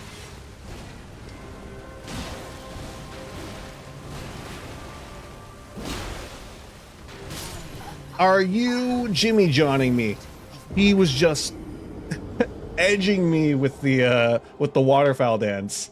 Just getting me on my toes like, oh, when am I gonna waterfowl? Uh-oh. Do you think Melania's put more fear into players than any duo boss? Or do you think Ornstein and Smo under God's gonna scare you? Here's my thought on it, right?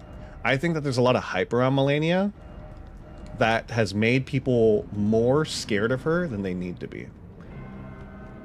Right?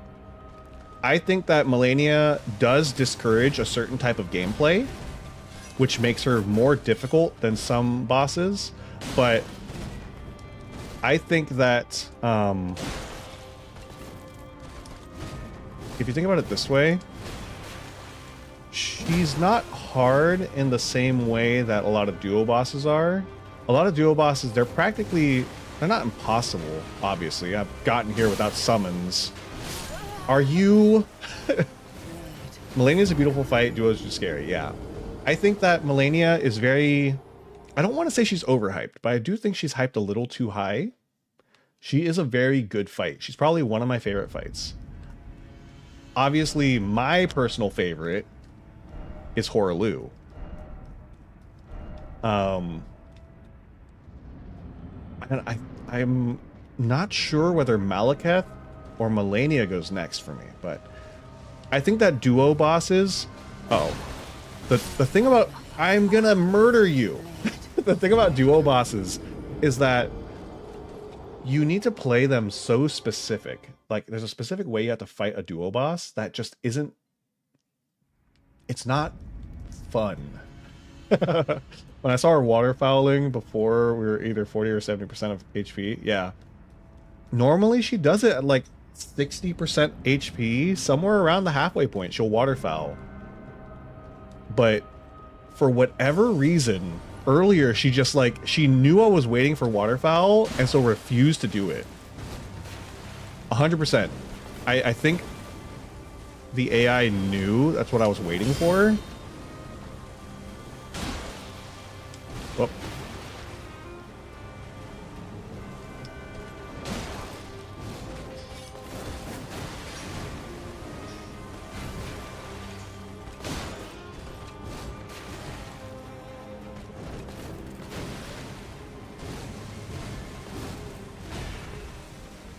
But Frost is helping a lot. Come on.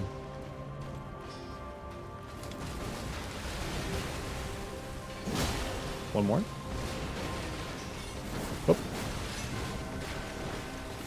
Hold on. Oh, that was close. That was dangerous. Come on. We're very close to a... Oh! Scary.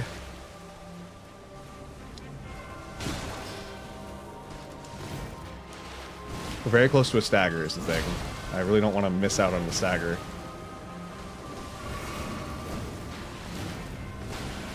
Oh. Uh-oh. Come on. I know you're close to staggering. Just do it. Okay, here we go. Stagger. Stagger, and then she should waterfowl. She should waterfowl. Right here. If I attack her, I feel like she's guaranteed to waterfowl. God! Oh, God. Okay, let me see. Horalu, then Godfrey, then Malakat, then Plastudusix, Mario, Luigi, and then Melania. Interesting. That's your scale for it, Mugen? Interesting. Is that in terms of difficulty? I don't know. I'm gonna think about it. I hate when she waterfowls when you're like 4 more hits from second phase. It makes her whole body freak out. It's true. No one likes duo bosses. Shadow of Yharnam can go take a hike. Yeah. Yeah, you hate duo bosses? Get ready for trio boss. Uh-oh. Uh-oh. Yeah, here we go.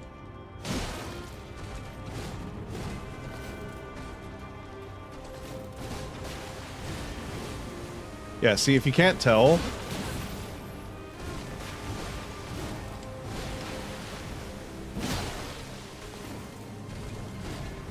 I can't do not difficulty, just preference. That's fair. Alright, that's fair, that's fair.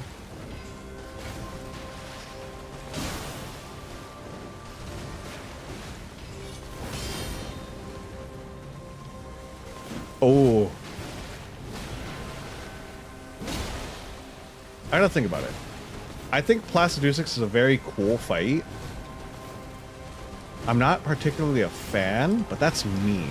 I think he's really cool. Or she. I'm actually not sure if the dragons are... what the gender on any of the dragons are.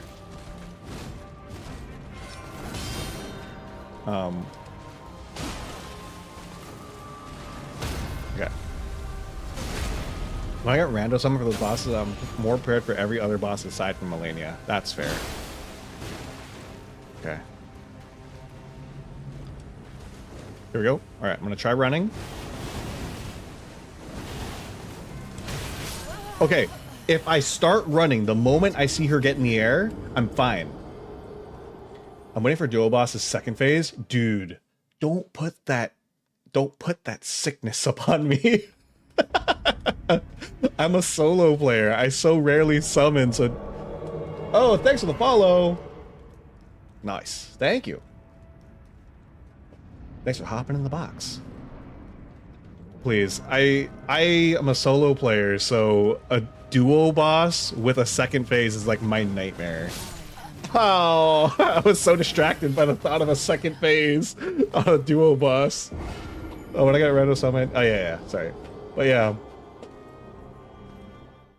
A duo boss's second phase, please, no. That's okay. To be fair, that's kind of what Shadows of Yharnam do.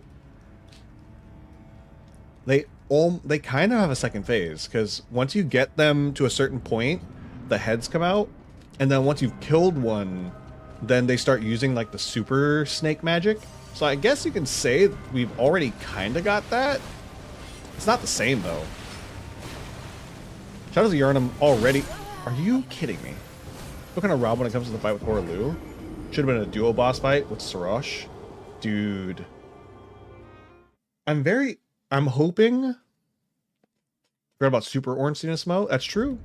That is true. Once you kill one of them, the other one powers up. That is true. But there's not two of them. What happened to the lion? He just rips it apart. Which I am very curious about. So, again, I think we've talked about it before. All the Empyreans, that's what I'm looking for. I think all the Empyreans have, like, I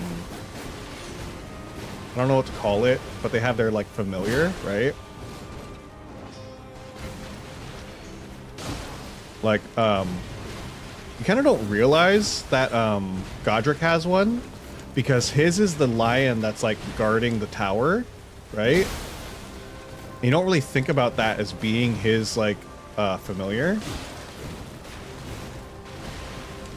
And then a lot of the other ones keep them with them. Like, Horalu keeps Sorosh with him.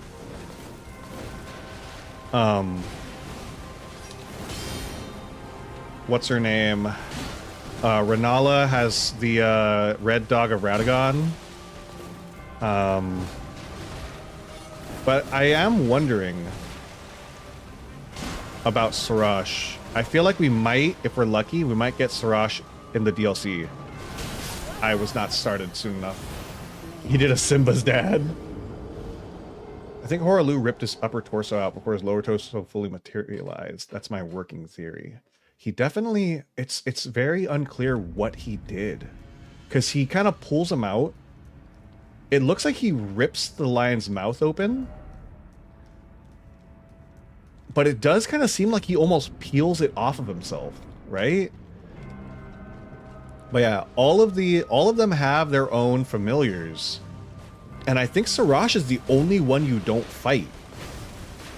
I'm like thinking about it because Malekith is Radagon's. Is Marika's, sorry. I guess Marika and Radagon's. Whoa, that attack comes out so fast. I feel like you can parry that. I'm gonna try. I might be an idiot for trying, but I'm gonna try. Sorosh is there to tame Godfrey. That's honestly what I think it is. Because a lot of the familiars are also there to watch. They're not there just to protect them. They're there to watch them and kind of like act as a almost like the reins, because that's what Blythe is for Ronnie, right? And they make that very clear that they are there to kind of keep them in check.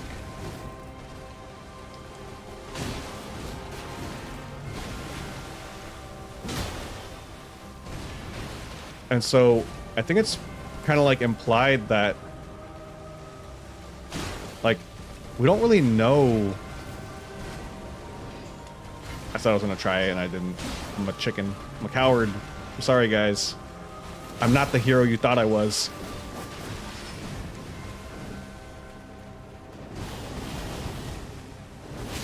Oh, okay. I should roll after the second one if I'm not far enough.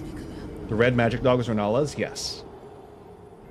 Is Sorosh a manifestation of Horalu's power, or is it just like a cherished pet? Makes you wonder who were the reigns for Melania and Mikola, for that matter. And that's the thing, for Melania and Mikola, we don't know. Kind of like a guardian, yeah. So Sorosh, I'm pretty sure, was given to Horalu, probably to bring him back. My working theory is that Sorosh, the reason he's with Godfrey that whole way is, remember, Godfrey got sent out to basically fight and wait until it was time to come back to check who was coming to the throne. That was his entire job. So you gotta remember, right? Grace guides us, right? Horalu is the only person who sees Grace, and it brings him to the Erd Tree to fight us. That is its entire purpose, right? I think that Sorosh, it's not called chickening out, it's called a tactical retreat. Fair enough. Thank you. But yeah, I think that Sarash was there to tie him to the Grace and pull him back. To make sure he came back.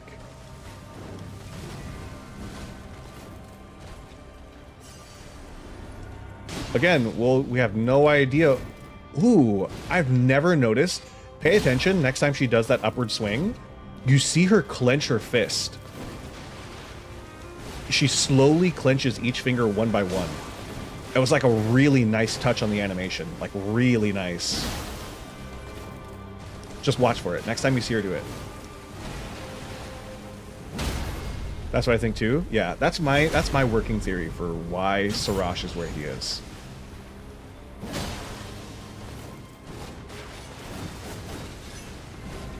That was a dope scene.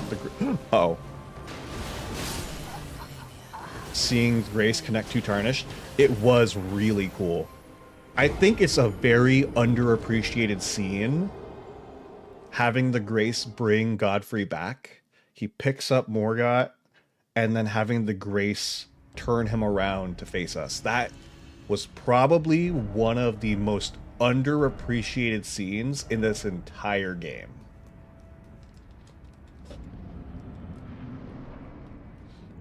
Like, oh god, thinking about it gives me chills. Like that scene, I don't know if anybody here has played Armored Core, but that scene is on par with in Armored Core when you're fighting the worm and what's his name? I want to call him Coyote. V4 Rusty.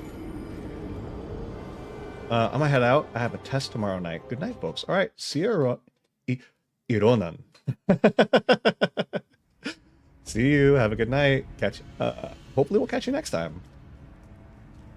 I do this every Monday and Wednesday at the exact same time. So at the end we become Elden Lords. The Spectral Steed our animal. I'm thinking the Spectral Steed is ours. I think Torrent is our familiar. Coming out, night. No, sure. Torrent chose us at the very beginning. So that's what we say, right? We're told Torrent chose us, but we're also told that Torrent was sent to us by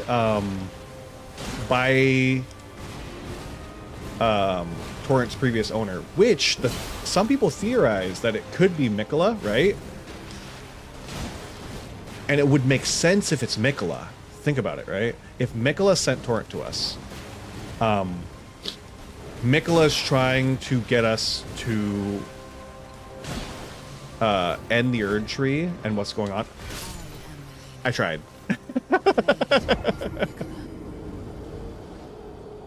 But it also would make sense if Torrent belonged to, we know this though, it was the Glomide Queen. Glomide Queen.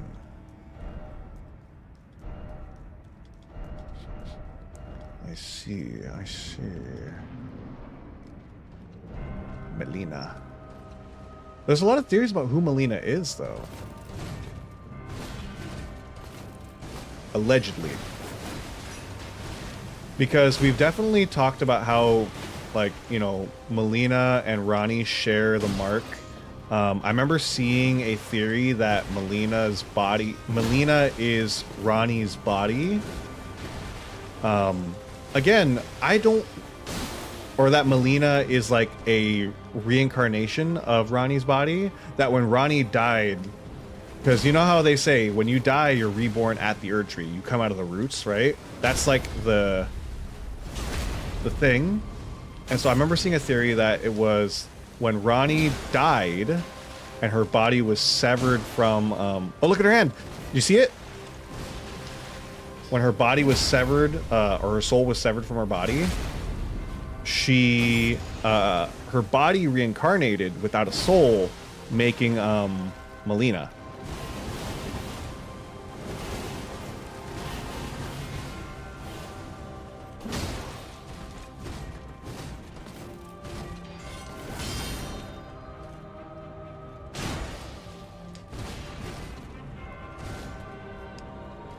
I see messages, but I cannot look right now. I'm in the middle of attempting to not die.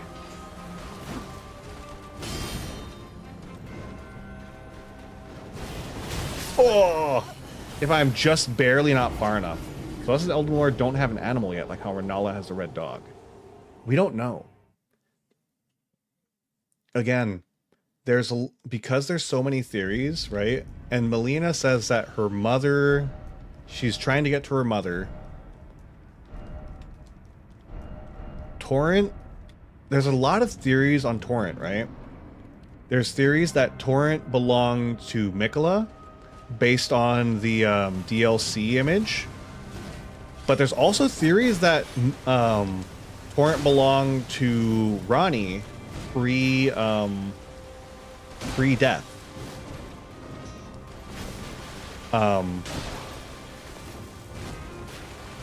Which would explain why Torrent stuck with Melina, if Melina is in fact the cast-off form of Ranni, right? Herb Greatsword parried Anastasia to death. God, that is running.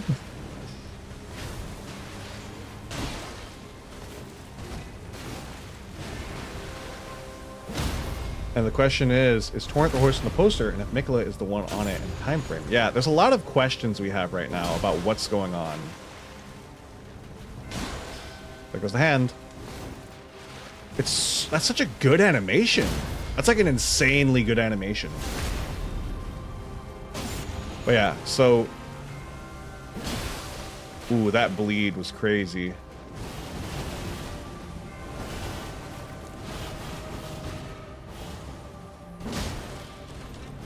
Okay.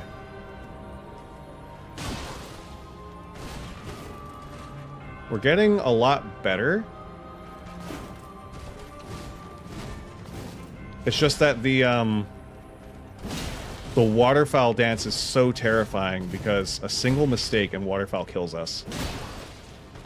That's why we're all huffing that DLC copium. It's true.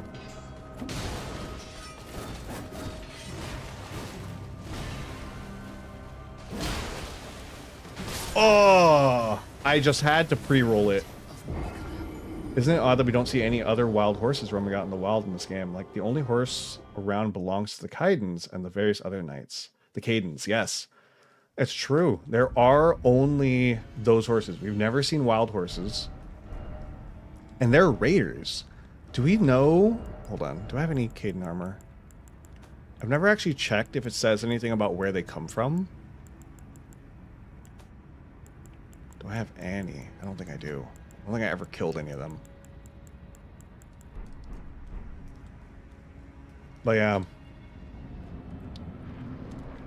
Torrent being a spectral steed does line up with it being Ranni's, right? And the reason it lines up with being Ranni's is because Ranni's whole thing, the Carrion Palace, all summons, right? Everything they do is summons. And Torrent being spectral just makes sense for him to belong to Ranni, right? But why is what looks to be Miquella riding it?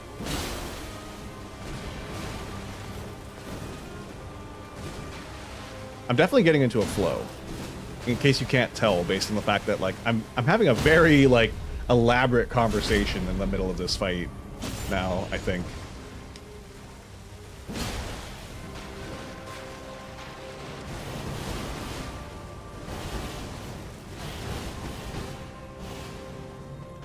Uh-oh.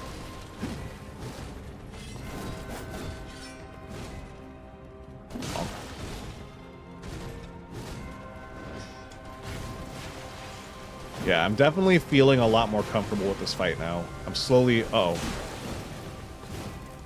I'm slowly remembering things about this fight, and it's helping me kind of, like, make progress.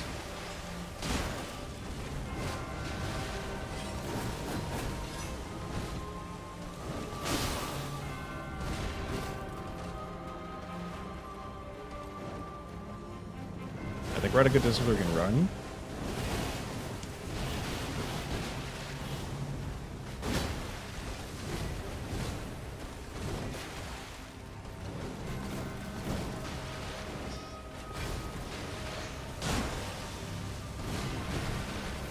Okay.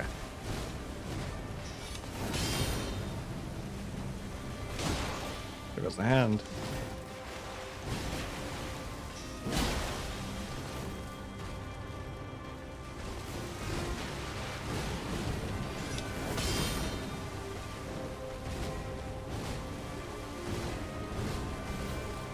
Gotta dance right outside her range a lot of the time.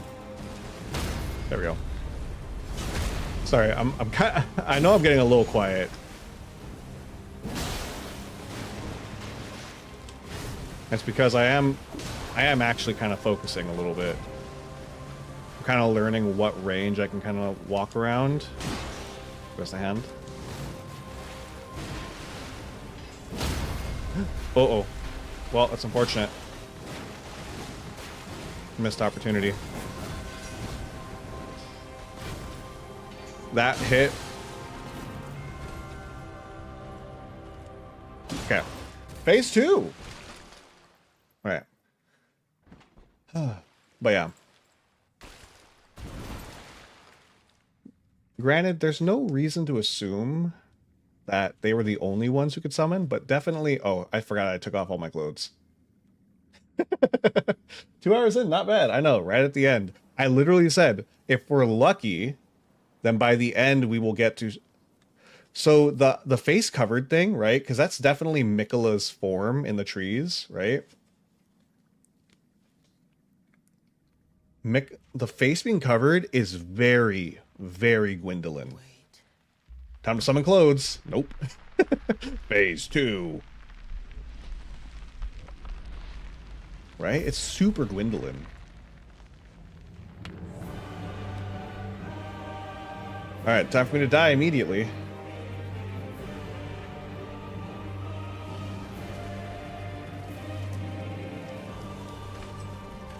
The scarlet bloom flowers once more.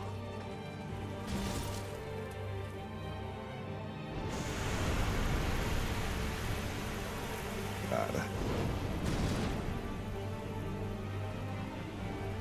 Who will witness true horror?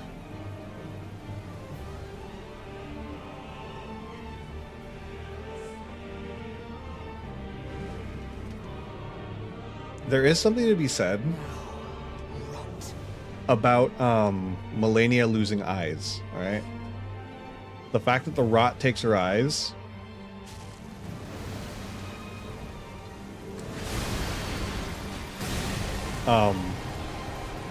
Because of the fact that eyes are so kind of like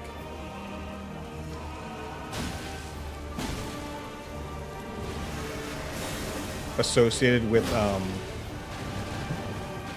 it's kind of hard to see what she's doing now that she's got the wings, if I'm being honest. I rolled wrong. It's very difficult to see what she's doing with those wings. That was an unfortunate place to die. I think we'll try 2 more times, then I'll wrap up. But there's something to be said about the fact that she loses her eyes when eyes kind of have this, like... They have a specific connotation in the lore, considering they have to do with, like, the 3 fingers and madness, right?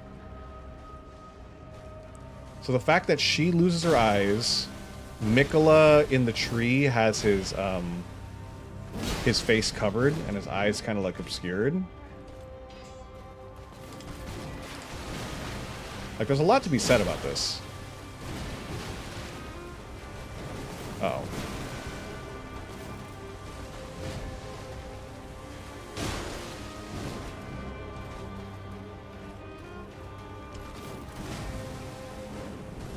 You have to make that decision on whether you want to go for the heavy attack or not very quickly.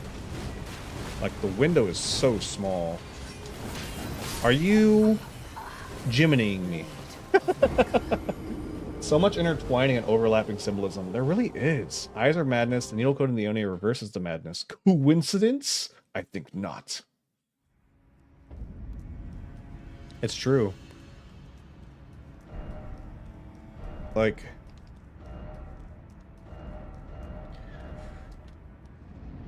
There's a lot of stuff going on with this that just kind of like...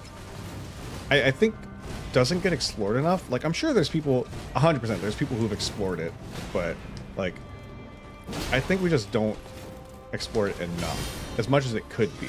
Whoa, don't do that.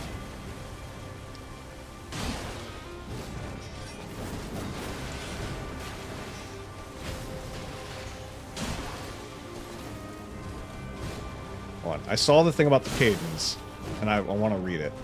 I saw something about the mountaintops, which means that they do come from somewhere else.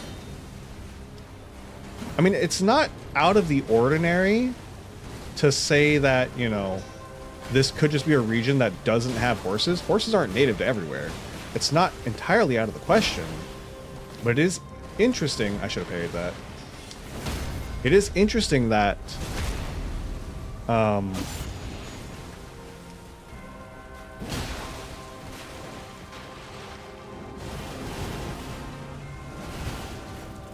okay, there's definitely, you can kind of see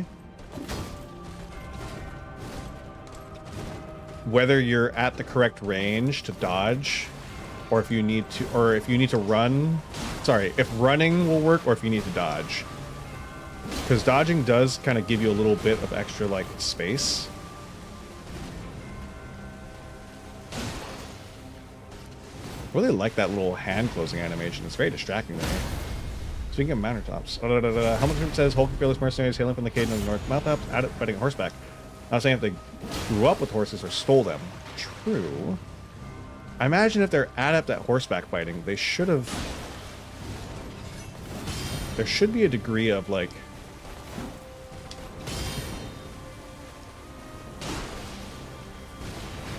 oh, I'm sorry. Like, they must have trained with those horses for at least a while. Anyone else ever notice that the lands far out in the horizon, far west of Liurnia's shore? Which kind of soldiers rode grafted horses? Dude, that's a nightmare. Please, I do not. Horses already have enough issues without having a bajillion legs. Uh-oh. I'm dead. I don't know if I can go through that if I have to. I need to know if I can go through it if I have to. Okay, a couple more tries. Maybe we just try to 1030. More legs, more speed. Dude, could you imagine centipede horses? Senna horses? Horsepides? That's terrifying. I don't want that. More legs for them to break with their terrible, terrible physiology. Oh, the DLC introduces horseback fighters who can also vault off and then land on us with jumping attacks. That sounds terrifying. I hate that. I hate that, and I hate the idea of grafted horses being the horses they're jumping off of. Because then you have to fight the grafted horse with 1,000 legs that the rider jumped off it because it didn't want to have to deal with it.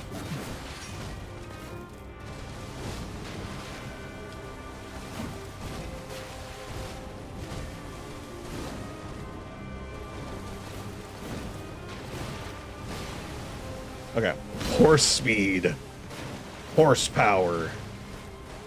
So this is the true horsepower. Whoop.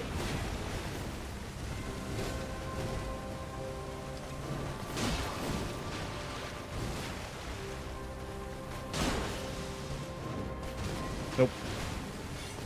Nope. There goes the hand. I think this should be a critical attack right here. I lied. I'm dead. Okay, I have to figure out if I can dodge through it. I don't think you can, is the thing. I think that the tracking on that first swing, if you're close, too close, I think the tracking is really high. Melo finally gives us the ability to parry overhead attacks. All other equipment pieces say the same thing, but the chest piece says it is made of the pelt of a snow wolf. Interesting. I feel like they have to be horseback fighters, but horses in the mountains seems kind of weird. I don't know. Well, I guess... Okay, here's the question, right? Are Caden soldiers supposed to be... Really? Are they supposed to be like, the Mongols? Is that who it was? Because I remember that they were very, they were known for mounted combat, if I remember my medieval history properly. Would they be medieval? And I guess they came from mountainous regions. I guess it makes sense. But yeah, I don't know. I feel like they have to be like relatively. The horses can't be stolen. I feel like they must have brought them. I feel like horses must not be native. I mean, that kind of makes sense why Torrent looks weird.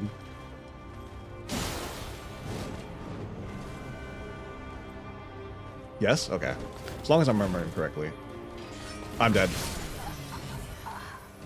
If there's one thing I feel very strongly about, it's my memory of medieval combat. I used to be very, very into medieval combat. Not from like a, what's the word? Is it called HEMA? I can't remember what it's called, but I know it's like something European martial arts.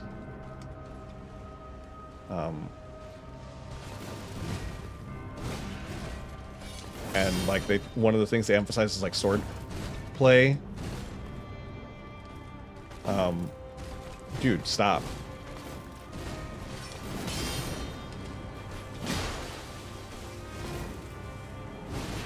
Medieval MMA? Yeah, that's what they call it. Medieval MMA.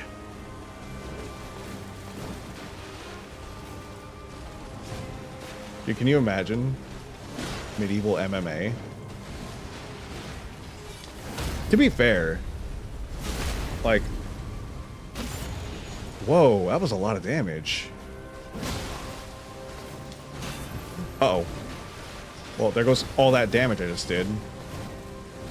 All gone. I need to wait for that. There we go. I can heal.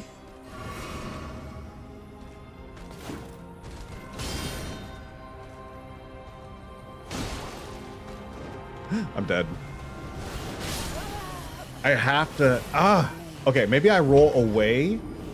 If I'm too close, I think I roll away, wait for the first initial move, and then I roll in.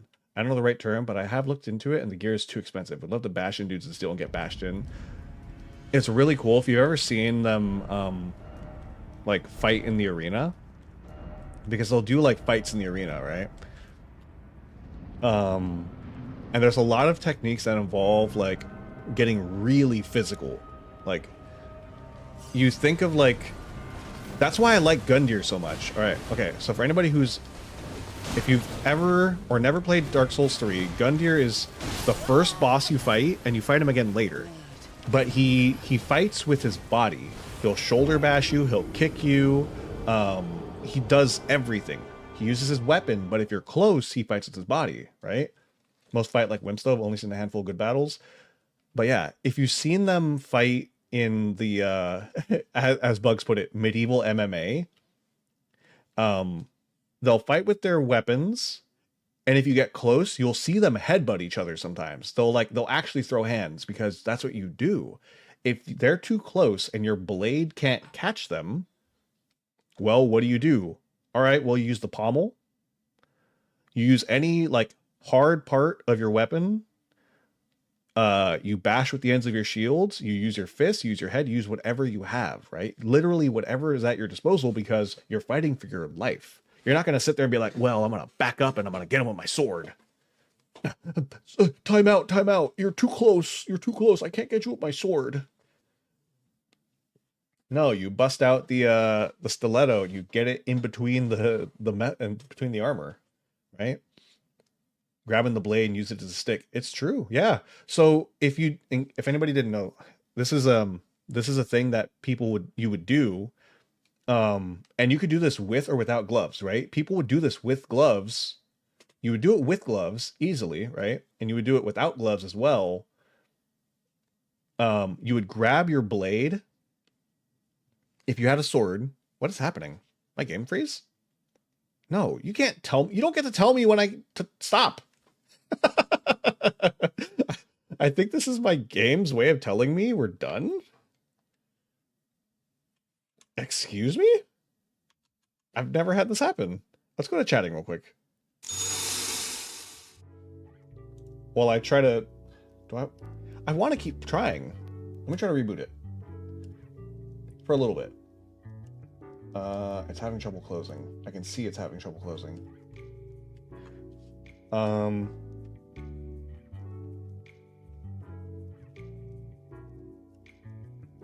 me see if it'll let me open it. It still says it's open. So we'll see if it will open. Well, been there since when they first picked up the game back in 1.06. Ah, got it. But yeah, anyways, sorry.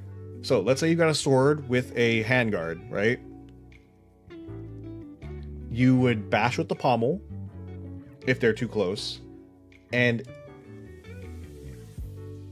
yeah, I think it's, hold on, I think it's frozen. I might have to close Steam. Because what's happening is Elden Ring isn't stopping. It's still registered as being on. Okay, I think I got it to stop. You'll bash at the pommel, or you'll grab your blade, and you'll swing it to hit them with the handguard, because the handguard could puncture through armor. If it was like if it was certain types of handguards, you could puncture through armor with it, or at the very least, it made a good. You'd get extra force to hit them with the pommel. So like you'll use the blade against targets that don't have armor, but if they are wearing armor, a blade's not going to do much. You're not going to sit there and bash, like waste time hitting them with your sword if they have armor. You're not going to cut through it, right? You're going to try to get your blade between the armor. All right. In the heat battle, no thought, only bash. Yep. All right. So we'll go for a little bit longer. We had a flow, and I don't want to lose that. But yeah. Sorry. I nerded out a little bit. My bad, guys. My bad. I'll refocus it on Melania. I know, she's really cool. I'll stop nerding out about ancient sword fighting techniques. Uh-oh. When she swings past me, that's the problem.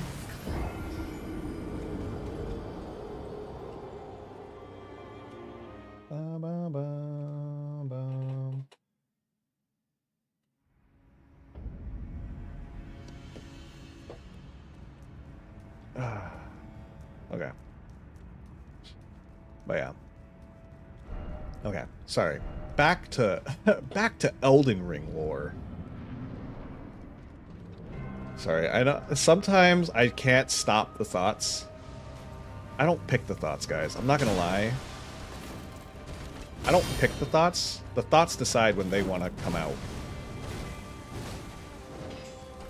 I'm just stuck trying to tell you guys about them.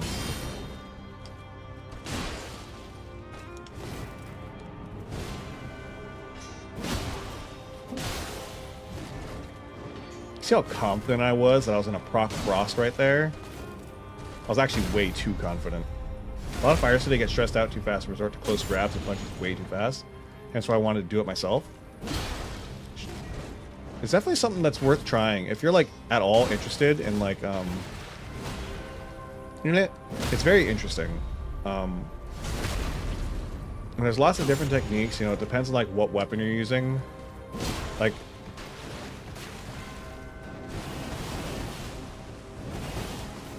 European longsword fighting is very different from like, I shouldn't have done that.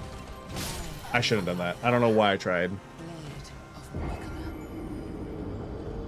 There's a lot of very interesting things. And that's why if you ever notice me like nerd out in the middle of a fight, you just have to try without spending a small fortune on gear to do it. Yeah. Some places will let you like you can always just find the right group. Somebody will let you try. If you have a group of people who will do it near you, because everybody wants to get people into their interests. That's the thing, right? It's like, I love Elden Ring so much that that's why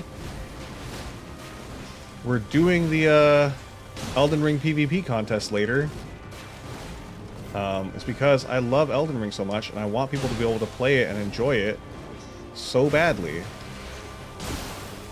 Like, honestly, if any of the people I was like particularly close with on like I'm dead. I lived. Oh, I'm dead. Oh, stop, Melania! My face! Don't do it. If people I was like remotely close to were interested in playing Elden Ring, I'd probably just buy it for them. Because like I love the game so much and I want people to try it and enjoy it, and like there's a lot of I saw a tweet earlier that that okay, all right, let's read the room here. Let's get the room feel. There was a tweet that was asking for people's controversial gaming opinions, right?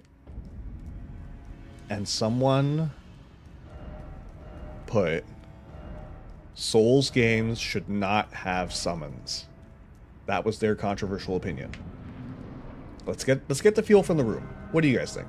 What do you guys think on that? Before I start saying anything about it, what do you guys think? Because I'm very opinionated.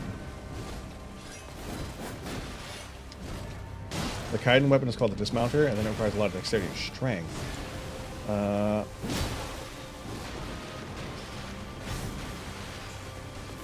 on.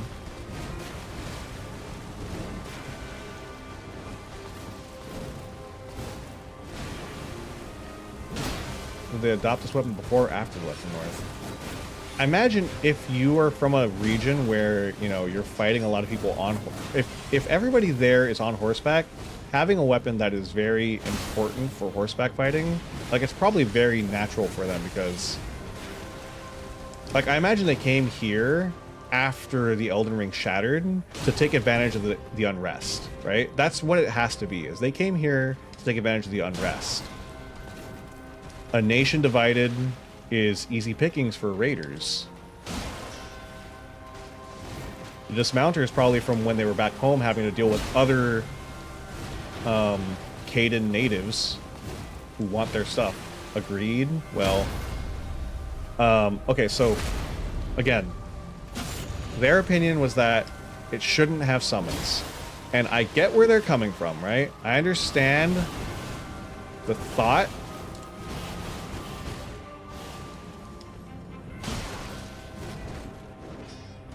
In a way, no summons, then again, summons make the game accessible without compromising on difficulty. That's the thing, right? My opinion on it is that summons are an entirely optional part of the game, right? I do think that there are some bosses that are kind of like, not balanced around summons, but you can definitely tell they were designed with the knowledge that if you wanted to, you could summon, right? Like the Godskin duo. Are you? Whoa, that was a crazy follow-up. You can tell like a lot of duo bosses are designed with the idea that you could summon and probably should summon, right? Godskin duo is unbelievably hard when you're a solo player. The Crystallian group is a pain in the butt when you're alone because you can't really get off a charge attack when they're constantly keeping pressure on you, right? But if you're splitting the aggro, you can wait for an opening. So there's definitely bosses that, like, they're not balanced around multiplayer, but you can tell that they've been...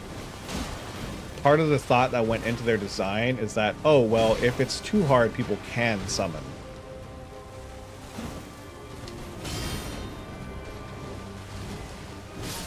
Whoa!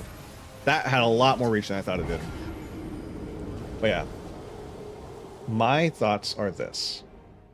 I was trying to convince the first timers to keep them summoned so they're about to give up, then by all means use them, at least try, right? That's true. And here's my thoughts on it, right? As somebody who's played since the beginning. Well, not since the beginning. But I played every Souls game and I played them all alone, right? Lore-wise, right? If you are, and it's true, if you are relying on summons from the very beginning, you're probably robbing yourself of some of the experience. But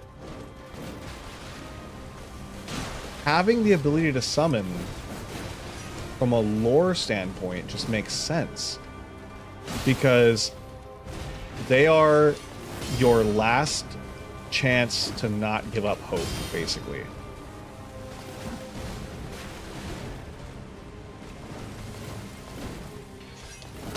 Get out of here with that. Stop it. Summons break the bosses. It's true. Scars on the Sorcerer are both eyeballs. What do you think that is about? I do think that there is... Uh-oh. Hold on. So,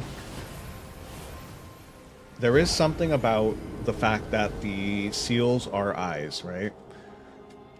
And we've got Marika's seals and Radagon's seals, right? Marika and Radagon. They have a Scar seal and they have a Source seal. Which means that both forms have no eyes, right? Oops, I'm dead. And if we think about the fact that the Greater Will,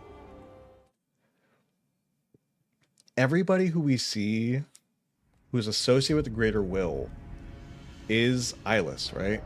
The I don't want to call them, I don't know what they're called. The ladies who tend to the fingers, like none of them have eyes.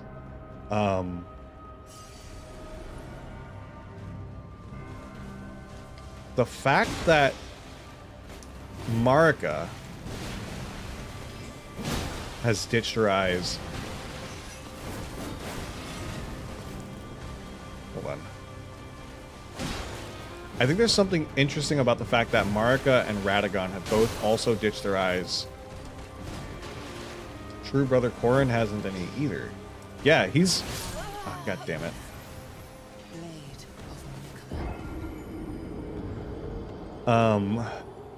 And then they talk about, you know, if you talk about, it has to be like there is a motif of eyes, right? No eyes are people who follow the Greater Will, but it's the two fingers, right? More eyes or has eyes is the presence of eyes has to do with the three fingers, right? So there is a balance. Stop. Oh god, I'm getting greedy. Gold Mask, you can assume probably doesn't have eyes. You can assume. But we don't know. That's the thing. We don't know what's under that mask.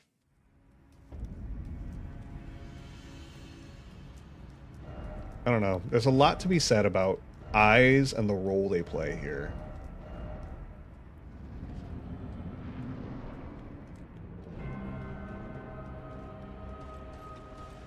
It's like I'm thinking about other bosses. Whoa, that was close. I'm trying to think about other bosses.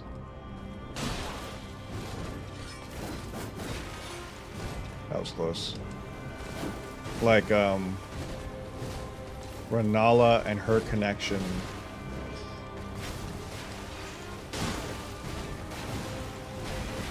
To the Greater Will and stuff like that. And her connection's pretty like ambiguous because, you know, she's not... Uh-oh. Oh, that saved me. You know, she's not like Brother Corrin or them. She's not a religious character.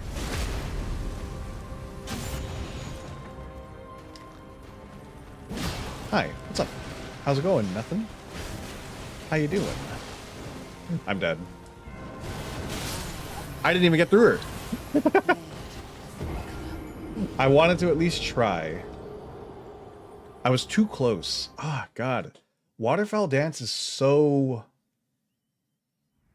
Will it blend? I blend.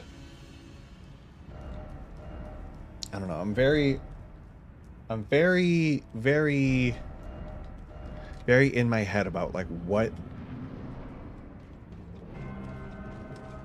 what exactly is the role of eyes to the Greater Will, stuff like that.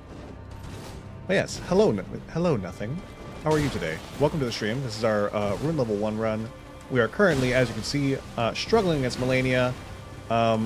We've gotten to phase 2 once. We'll see if we can... I'm probably going to be wrapping up soon, but we're trying to see if we can at least get the practice in to get to phase 2 again. One more time. I would like to. But I've been struggling. Thank you for subscribing. Appreciate you. How are you doing today? Don't do it, Melania, please. Okay, that's a good one. Nope. Oop, here we go, heavy attack. So one more parry should... I'm gonna freak it. I'm gonna freak it. We were one parry from, I think, one parry from a stagger, and I think one charge attack from a stagger. Wasn't Melania's master blind too? Oh, the guy?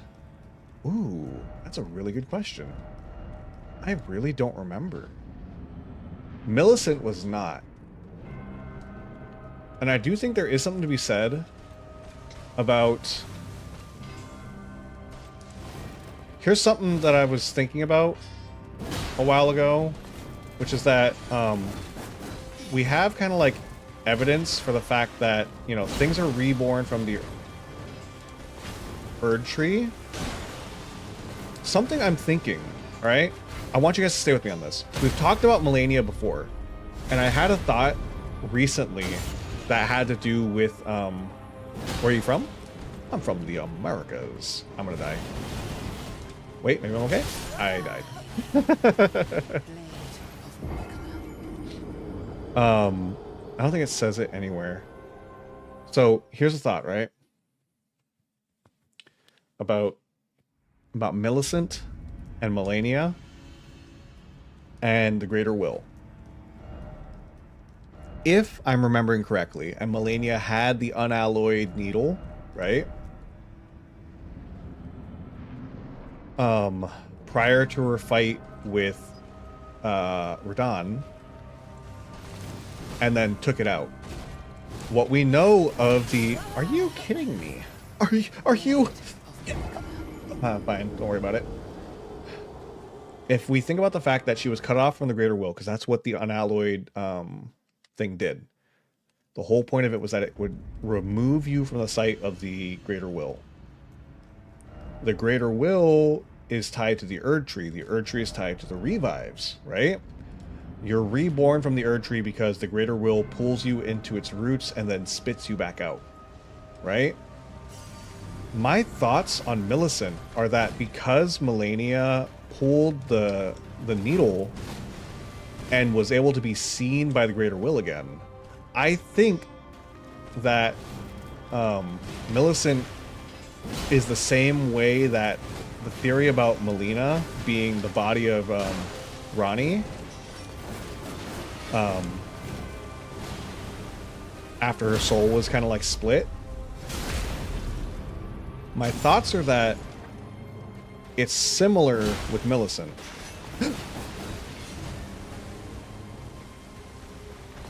And again, you know, you don't have to agree with me. I'm just speculating here. It's just like little things that you think about. Stop. I'm dead. I just had to be right there. Okay. Okay. Last try for real, and then we gotta wrap up. But yeah. I feel so strongly that Millicent and Melania, like, there has to be, like, obviously there's something there, right? Some people, I think, speculated that Millicent was one of Melania's soldiers. But the way that the guy talks about her kind of makes it feel like there's something different. Like that's not the answer. And they're very vague about it, right?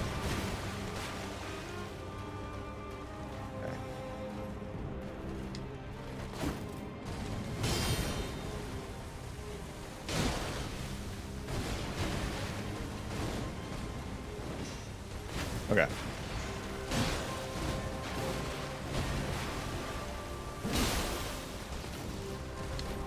Okay, there's the stagger. I think, based on the timing... Oh. I was gonna say, I think that might be a thing also. This one might. Oh. Oh, I messed up the parry. Well, that's just gonna have to be it.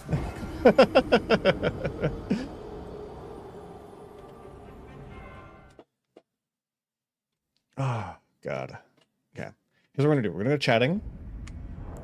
I'm going to try to see if I can back up my claims about any of my stuff real quick. What if? Now, big huge if. Millennia's master got corrupted and became Okina and is the tie-in to Sekiro. Never. Possibly. Possibly. I often wonder if meeting and beating either Millennia or even Moog in this game would be canon in the DLC. That is, if the DLC doesn't take place before this game. Oh, that is, if the DLC doesn't take place before. That's very true. If we know anything about, like, Dark Souls and the way they like to do their DLC, they like to have their worlds kind of separate in the DLC. Okay, so let me see. I don't think I have the unalloyed thing anymore because it'd be gone. Hold on, I'm just checking my inventory on my other character. I do not. Why does the Shard of Alexander have red hair in it? So it is kind of implied that each of the jars are filled with people. Right? They're filled with warriors. And that those warriors kind of like create these jars, these jar warriors. You stuff the bodies of people into it, mash them up, and you get a jar warrior. And I think we kind of get that. Give me 1 second. I'm going to go to the restroom real quick, and then I'll be right back.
Okay, I'm back. People smoothie? Exactly. We only saw Alexander during and after the fight with Radon. If he's kept alive before and up through the Radon festival, I think it stands to reason that he could have fed off of Radon's corpse. It is entirely possible. Very, very possible. Because the only redheads that we know are all focused around Radagon, right? So only redheads we see in the game are children of specifically Radagon. Radagon and children of Radagon.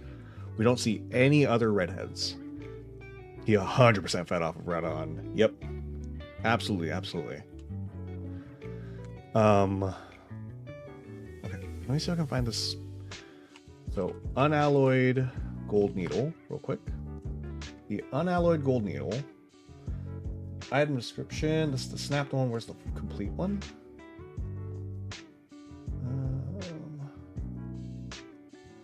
Intricately crafted needle of unalloyed gold, when snapped in half, has been prepared by Sage Gowry. A ritual implement crafted to ward away the meddling of outer gods. It is not capable of forestalling the incurable rotting disease. Now all you need to do is deliver the needle to Millicent, convalescing in the church atop the cliff just beyond Celia. Okay. He even has a mini comet strike. Ooh. Godfrey Icon Talisman, it said that Siraj was given to Godfrey to suppress his lust for battle, so he received Siraj when he became a lord. So him killing Siraj is a visualized return to bloodlust, which makes sense. He's very calm when you fight him as Godfrey, and then he goes very animalistic when you fight him as Horalu. When you fight Alexander, take your time to dance with him and see his moves. I will. I don't think I've fought him. I think he's like one of the few things. He's one of the few storylines I've never completed. I think he actually might be the only storyline I've never completed. Because I think I've done every other NPC. But Alexander I missed. And it was because I couldn't find him after the manor. That was the last time I ever found him. And I remember running around trying to figure out where he was, and I remember not being able to find him. Outer Gods, it said, too bad we never get the opportunity to see if said needle could also work against the Formless Mother, the one that Moog worships. Is that the Formless Mother? I thought that's, well, the thing Moog has at the shrine, he goes to Faroum. Does he? The thing that Moog has is Mikola. Mikola's body ripped from the Halig tree.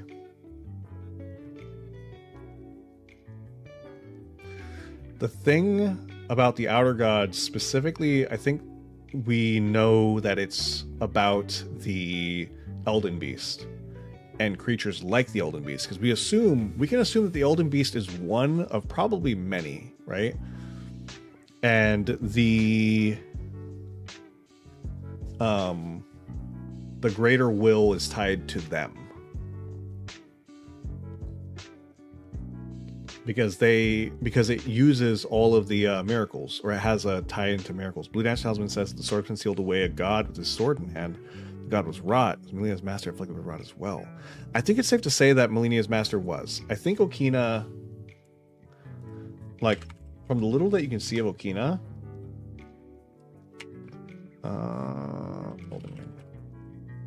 what if the Formless Mother is tied into Bloodborne? It makes sense. There is a lot of things that could tie into Bloodborne, right? Okina, there's just a lot of stuff, right? And the talk about Outer Gods, it's, when you think about it in terms of tying in the games, right? If you think about Moon Presence, right? Moon Presence is a, it's young. It's not grown. We don't know what Moon Presence looks like full grown, and we will never know. But what we do know is it has that like weird hole for a face. Let's look up Elden Beast. So let's see. Elden Beast has many wings, a thick body, and normal limbs, and then a weird head, right? If let's take this train. Let's take this train for a little bit. If we think about it and tie the games together, right? Moon Presence could very well be a young Elden Beast, because we have no idea how it would change, what it would do as it gets older, right? It has the tentacles that they had. I could pull the picture up, I guess, but it has tentacles that they had, and it has multi-tails, right? Let's see. And it does have wings. You don't really see them if you're not paying attention, but it does have very, very tiny wings. I think. I'm pretty sure, right? Let me find a good picture. I'm pretty sure it has very, very tiny wings. It does.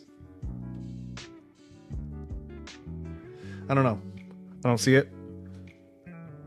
The thing is, if it's a baby, right? There's a lot of... You think about, for example, like a tadpole, right? A tadpole looks nothing like it does when it becomes a frog.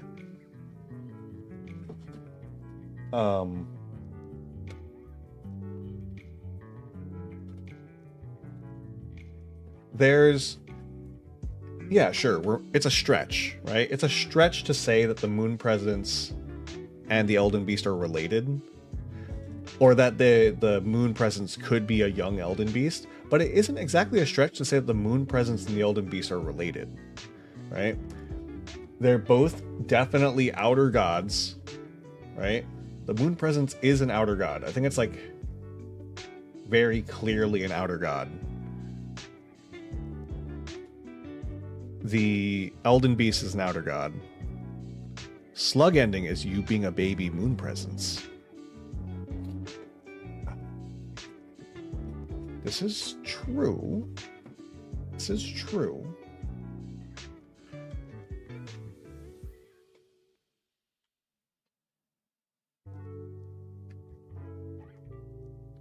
I don't know.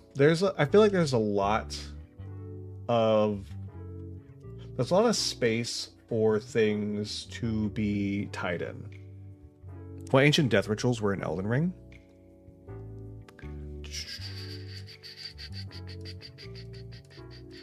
So let's see. Death rituals that we know of all kind of go around like the birds. I mean, there's only a handful of weapons that kind of reference. We do know that being buried at the roots is like a key thing, because the idea is you're buried at the roots, you're reabsorbed to the roots, and then the tree spits you back out. Where the tree spits you back out, I don't remember if they say. I thought they said you get spat out at the base of the Erd tree, but clearly we're not reviving at the base of the Erd tree, right?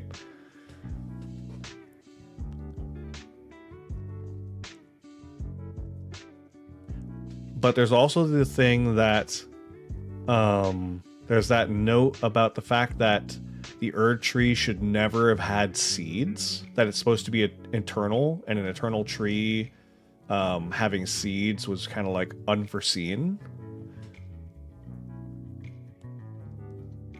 So reviving kind of going around with like the grace. I don't know. There's a lot of like really interesting things that kind of go around with death, why we revive the way we do, and why it's so contrary to like the little bit of lore we have around reviving.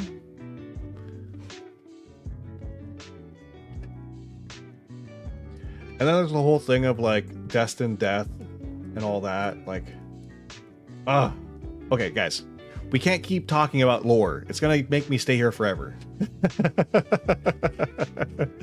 Lord knows I would love. I could sit here and talk lore, meaning no one offered, wanted to die. Yeah, I don't know. There's so much stuff to be talked about, I think, and broken down with like Elden Ring. Now, there's a reason why I like. It's not that I don't like. Okay, I love watching lore videos periodically, but there's a reason why I don't watch them all, and it's because you can draw as many connections, but at the end of the day, we're all making inferences. We're taking circumstantial evidence. Sometimes we have really good circumstantial evidence. The player not dying in Elden Ring is a question I have. All the other games make sense, but Elden Ring has me stumped. So there is an implication. Oh, God. Okay. All right. This one I have to talk about because this one I actually have a pretty good understanding of. The fact that we, the character, are the only one able to see grace means that we are still protected by the Erd tree. Our reviving makes sense because we are essentially chosen by grace to fulfill this prophecy of fixing the Elden Ring, right? So the Erd trees, in theory, the greater will is using the last of the Erd tree's power to keep us alive. Why everybody else revives is another question. And I think it has to do with the fact that nobody else has been abandoned. So grace instead of souls holocurs. Yes. And the thing is, right?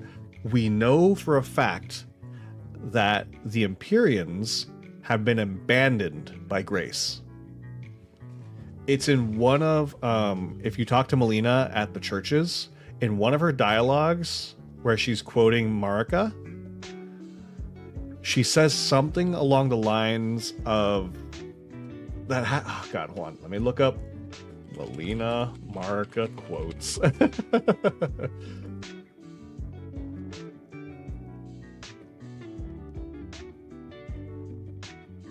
Yeah, so let's see.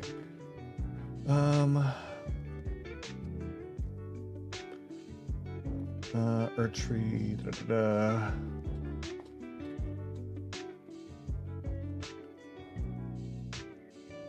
Okay.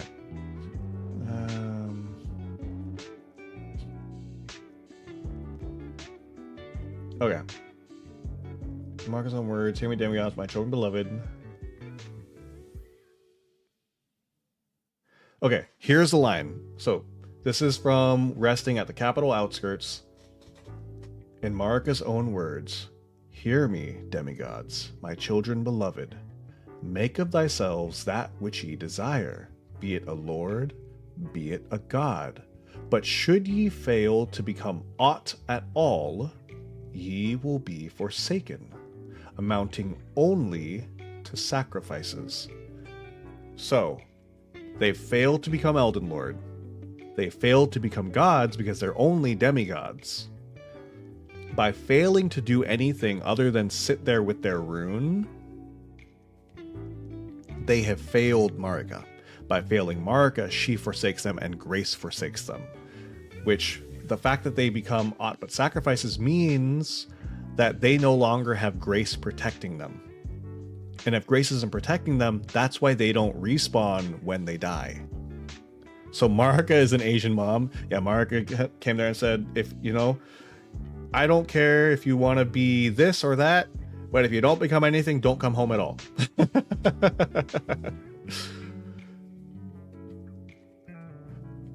But yeah, so that's the thing, right? That's why we revive, because Grace is still, we still have a part to play. The part is to fix the Elden Ring. And I think once we have defeated them to fix the Elden Ring, we've claimed all the runes, we are now at the heart, we can repair the Elden Ring and restart the process.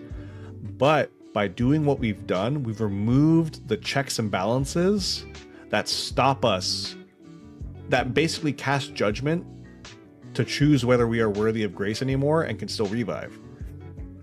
So we're left with this, yes, we are still chosen by Grace, even if we choose not to repair the Elden Ring properly, the way she wants it to be, right? So,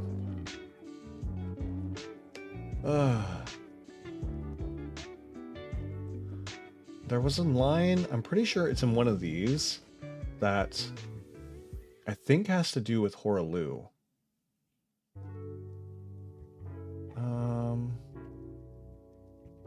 Let's see.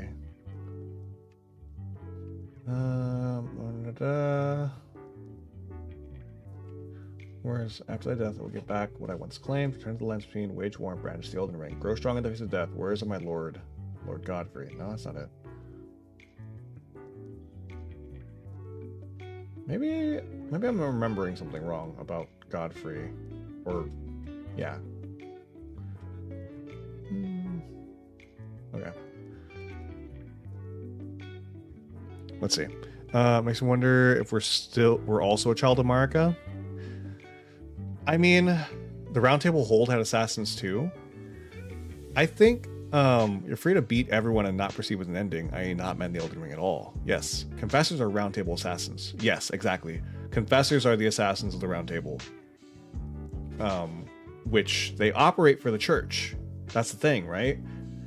The church kind of controls everything in Elden Ring. Okay, so here's something interesting. This is when you're at a minor Erdtree, or at minor Erdtree Church. In Marika's own words, I declare mine intent to search the depths of the Golden Order. Through understanding of the proper way, our faith, our grace is increased. Those blissful early days of blind belief are long past. My comrades, why must ye falter? So, I think, because we know that the Golden Order is a combination of basically the astrology magic. It's a combination of magic and faith.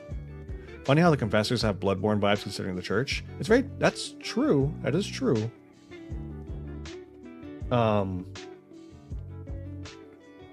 But this is why I think, and a lot of people, I've seen a lot of people kind of like, there's mixed opinion on whether Marika wanted us to get to the tree or whether Radagon wanted us to get to the tree, right?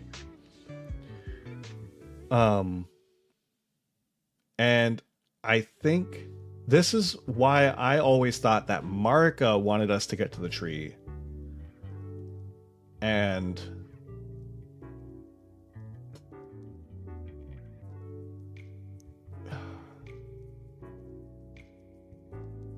hold on. Marika's own words, Radagon, Leal Hound of the Golden Order, thou art yet to become me, thou art yet to become a god. Let us be shattered, both mine other self.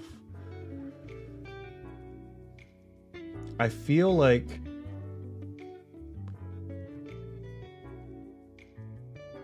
they were both trying to God, I can't get into this. I can't get into this.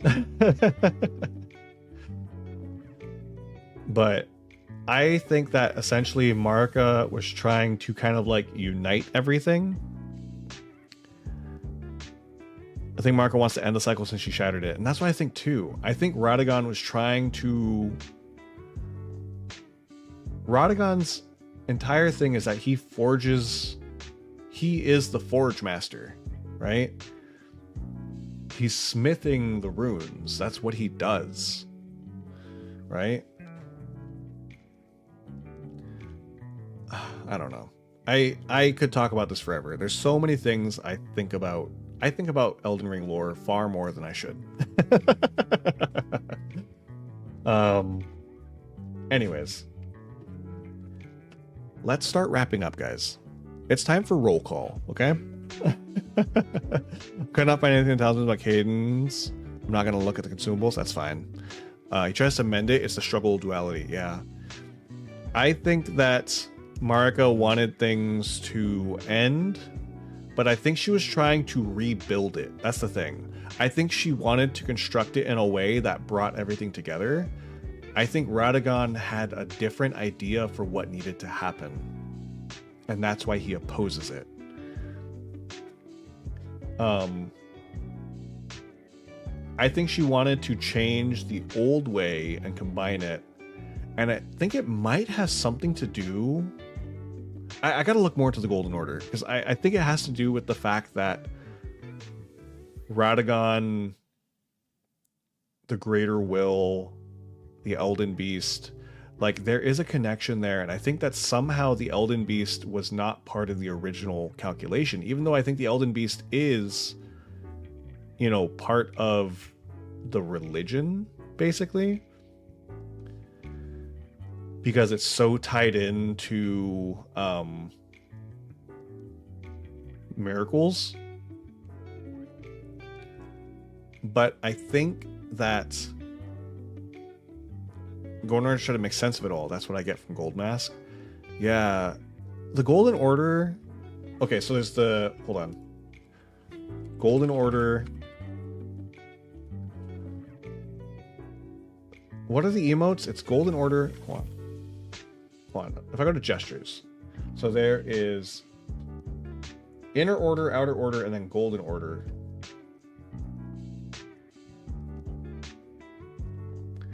If Outer Order is the Outer Gods, Inner Order being the world before the Outer Gods, Golden Order is trying to mix them all.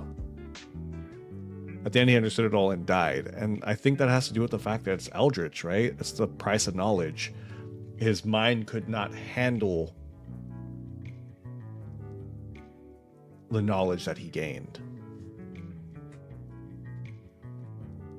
It's the price of knowledge. When it comes to like Eldritch stories, getting an understanding, like you cannot understand it. And once you do understand it, you can no longer go back to what you know. It changes your understanding of the world entirely because nothing is any at all the way you think it was.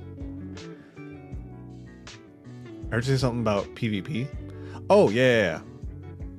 So, I guess we could talk about it real quick. We can just bring it up real fast before I wrap up. I don't think so. He died because there was nothing he could do, so he died. You're the one in control.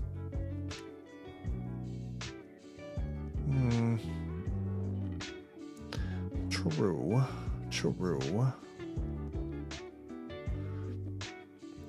I definitely think that... Okay, before I get onto that, let's talk about the PvP thing. So,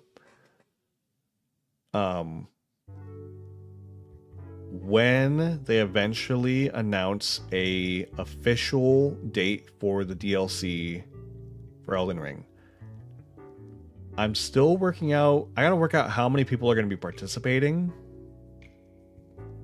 But I've set aside like a chunk of money so that way I can give away the DLC to people. And the way we're going to do it is, if there's not too many people, I'm going to fight everybody in PvP personally. And it's very simple. You beat me in what could be a best of 3 or a best of 5. We need the no magic spam rule though. We're going to work out the rules as we get closer to the date. But it's going to be basically very simple. If you beat me, then I will find a way to get you the DLC. If you have Steam, oh, we fight you, not tournament style. If there's enough people, we're going to do it tournament style. If I can get, I would love to get enough people to hold this tournament style. But,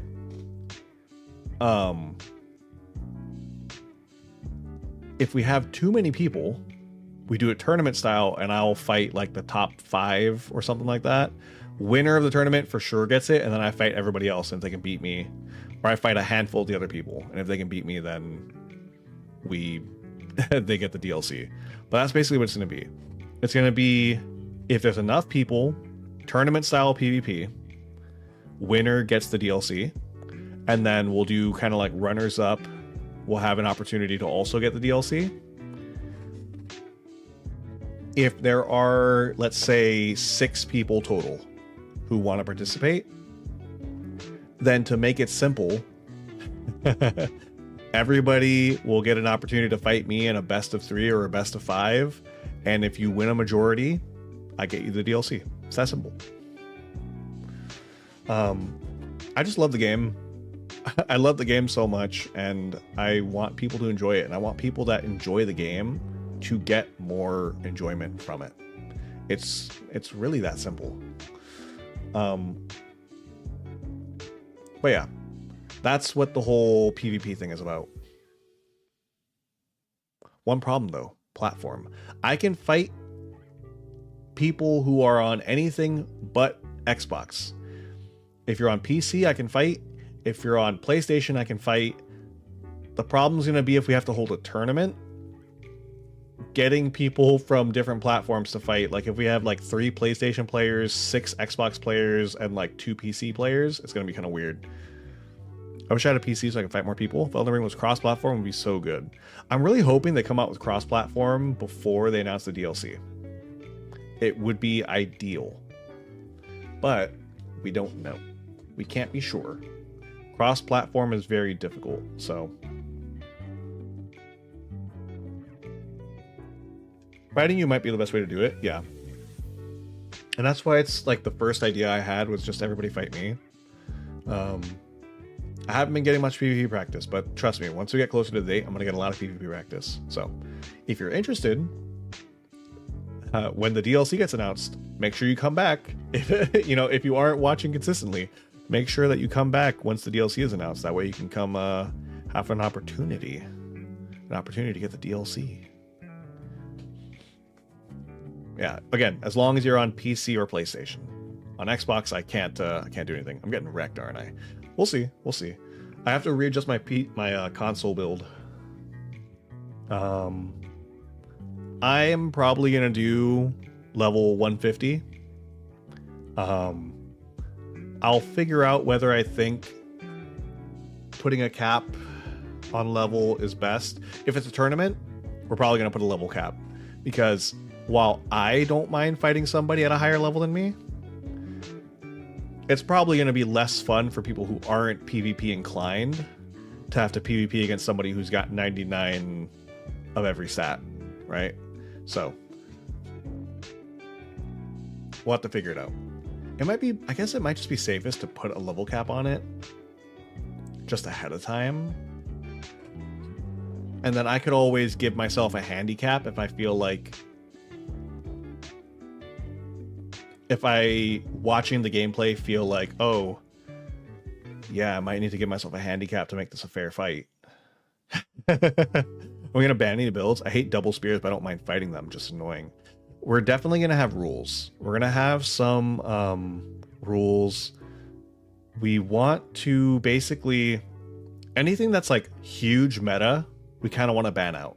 So we don't want like double lance. We don't want like double great spears because it's so overplayed in PvP. Please, please, please, I will personally come find you and commit violence upon you if you come in there with Great Sword Bloodhound Step. I will personally Bloodhound Step my way into your home. No, but yeah, we're definitely gonna have Great Bow with Golems, Great Arrows. Oh god, we fight with hubris around these parts. Well, you come around here without hubris? Well, you don't know what you're getting into. But yeah, we'll definitely have rules. A la Janine. But yeah, we will definitely have to figure out what we want the rules to be. I don't mind the jumping bow tactic. It can be kind of like, if anything, maybe I don't know. We'll have to think about it. I'll have to do more PvP and kind of figure things out. Oh yeah, if you'd like to hop in the box, we do have a Discord. I announce streams typically in the Discord. We're usually on the same schedule, so. But we do have talks about like Elden Ring and stuff periodically. Yeah, I mean it's a Discord. You know, we do what we do. I like my little quiet Discord because everybody behaves. But yeah. Oh my god, I actually have like a lot of pings on my Discord right now. I just opened it up. Oh yeah, I was gonna go take a look. Oh, that is Melania. Oh my god, that's a really good, interesting setup, Bugs. I just saw your Melania in the Discord. We chillin' there. Don't ban double twin blades. That's basically half my builds. I don't mind double twin blades. Actually, double twin blades are interesting. Like, I like power stancing. I have a problem with wake up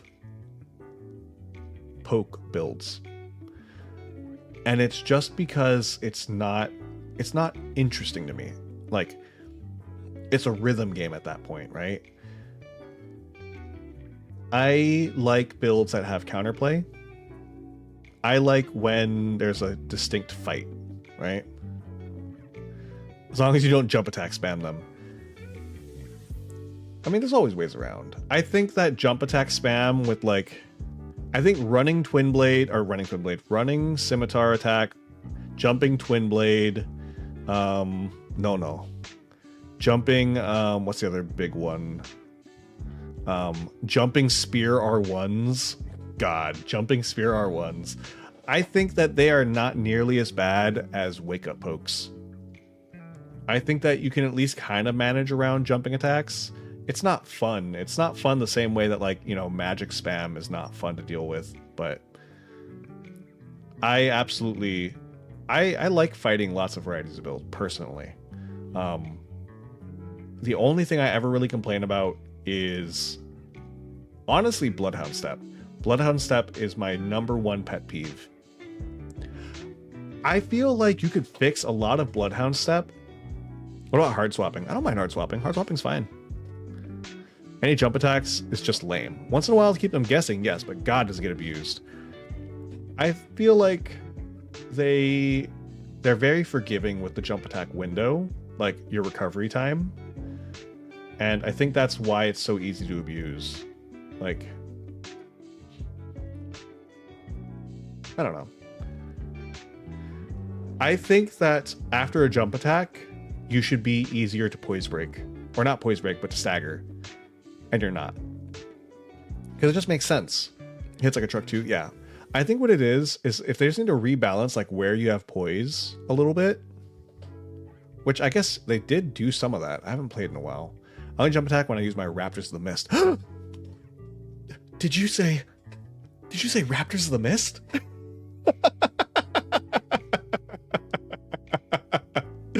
I mostly like to fight on the ground because the jumping double twin blade is easy to see coming. I do almost all counterattacks. We love Raptors here. Oh my god.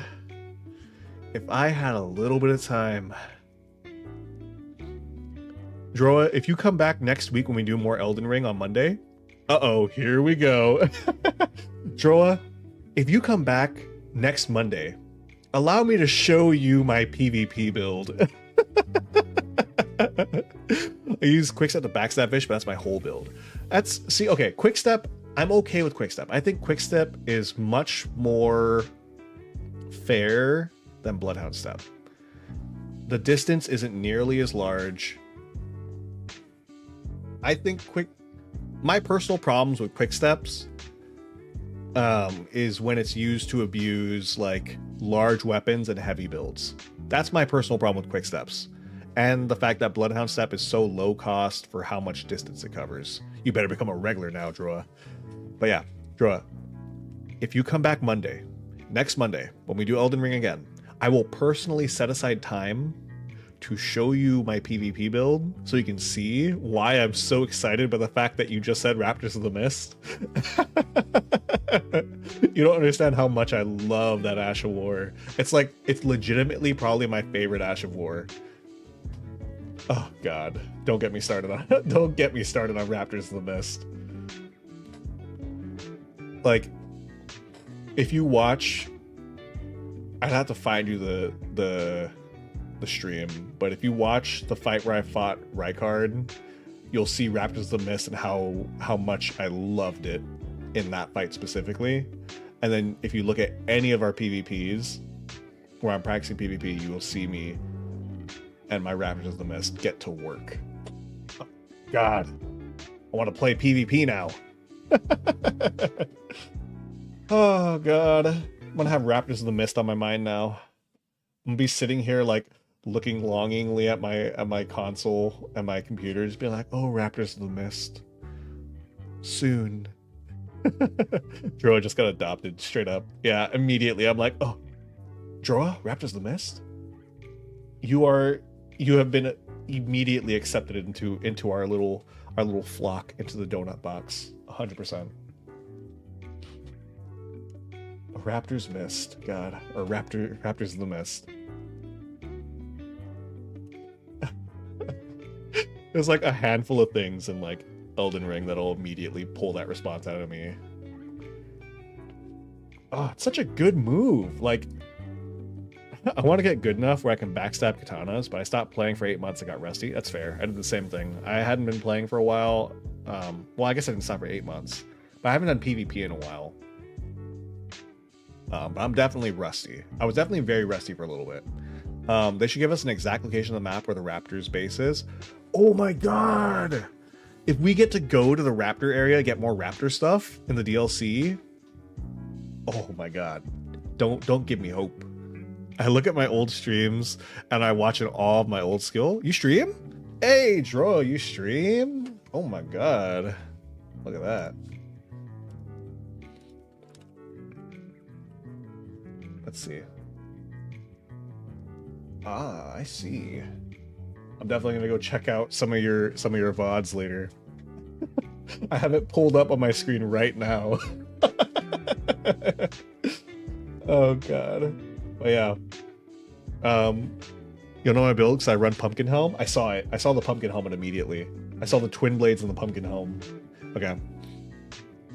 Okay. I can't sit here too much longer. I've already gone way over my time. So let's do roll call. Let's say goodbye. Let's start wrapping up. Reminder for anybody who wants to watch, Wednesday we're doing Lies of P. I'm trying to figure out if there's any other surprise streams happening, but I don't think so. There is a chance next week we do some extra streams. We might be playing like Lethal Company with Shira and stuff. But I'm trying to figure that out. If you guys haven't seen Lethal Company, it's very, very funny. It's very fun. We should do another PvP stream soon. It would be fun. Good night, everyone. Catch you all next time. Yep. All right. So let's go ahead and do roll call real quick. So thank you to Trinity. Thank you, Bugs. Thank you, Ironan. Thank you, Mugen. Thank you, Shira. Thank you to Droa. Thank you, Trinity. Thank you to Nothing. I know I'm missing people. I'm like 90% sure I'm missing people. Who am I missing? I can't go far enough back. Mugen's here. Droa. Trinity. Aquads. Yes, thank you, Aquads. Aquads was here. Is anybody else here earlier? Let me go check YouTube. Let me check my YouTube side real quick. I think if I pop into the stream, I think my chat will be current.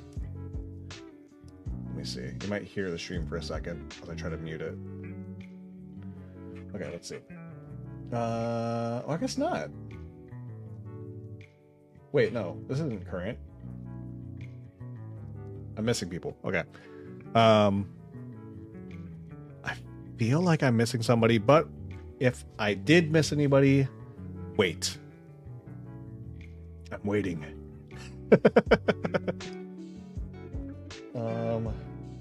I'm like looking through the list trying to figure out if I'm missing anybody. Call Lucas. Lucas, are you here? Thank you, Lucas. Lucas, are you here? You can't hide forever. I'll catch you one day. He's always lurking. God. I love how there's times where like Lucas will just pop up out of nowhere. Lucas does what I do, which is Lucas sits in a stream, listens, and then just busts out of nowhere. Anyways, I hit my hand. All right. Okay. Well, he didn't answer. He either knows and he's pretending, or he's not here. So if I forgot anybody, then I'm sorry. But we were doing a lot. He lurks in the gazillion streams, I know. So thank you guys for stopping by. I hope you all had a lot of fun because, you know, I know there was a lot of me running in and dying, but I think we learned a lot. We got the second phase. That's pretty good, if I'm being honest. Had a lot of fun, so I hope you all did too. And I hope you all have a wonderful rest of your day and or night. Typical Millennium fight. Yep. With that said, I do have to go. So, I hope you all take care, and I will catch you all next time. Bye bye. Bye. Bye.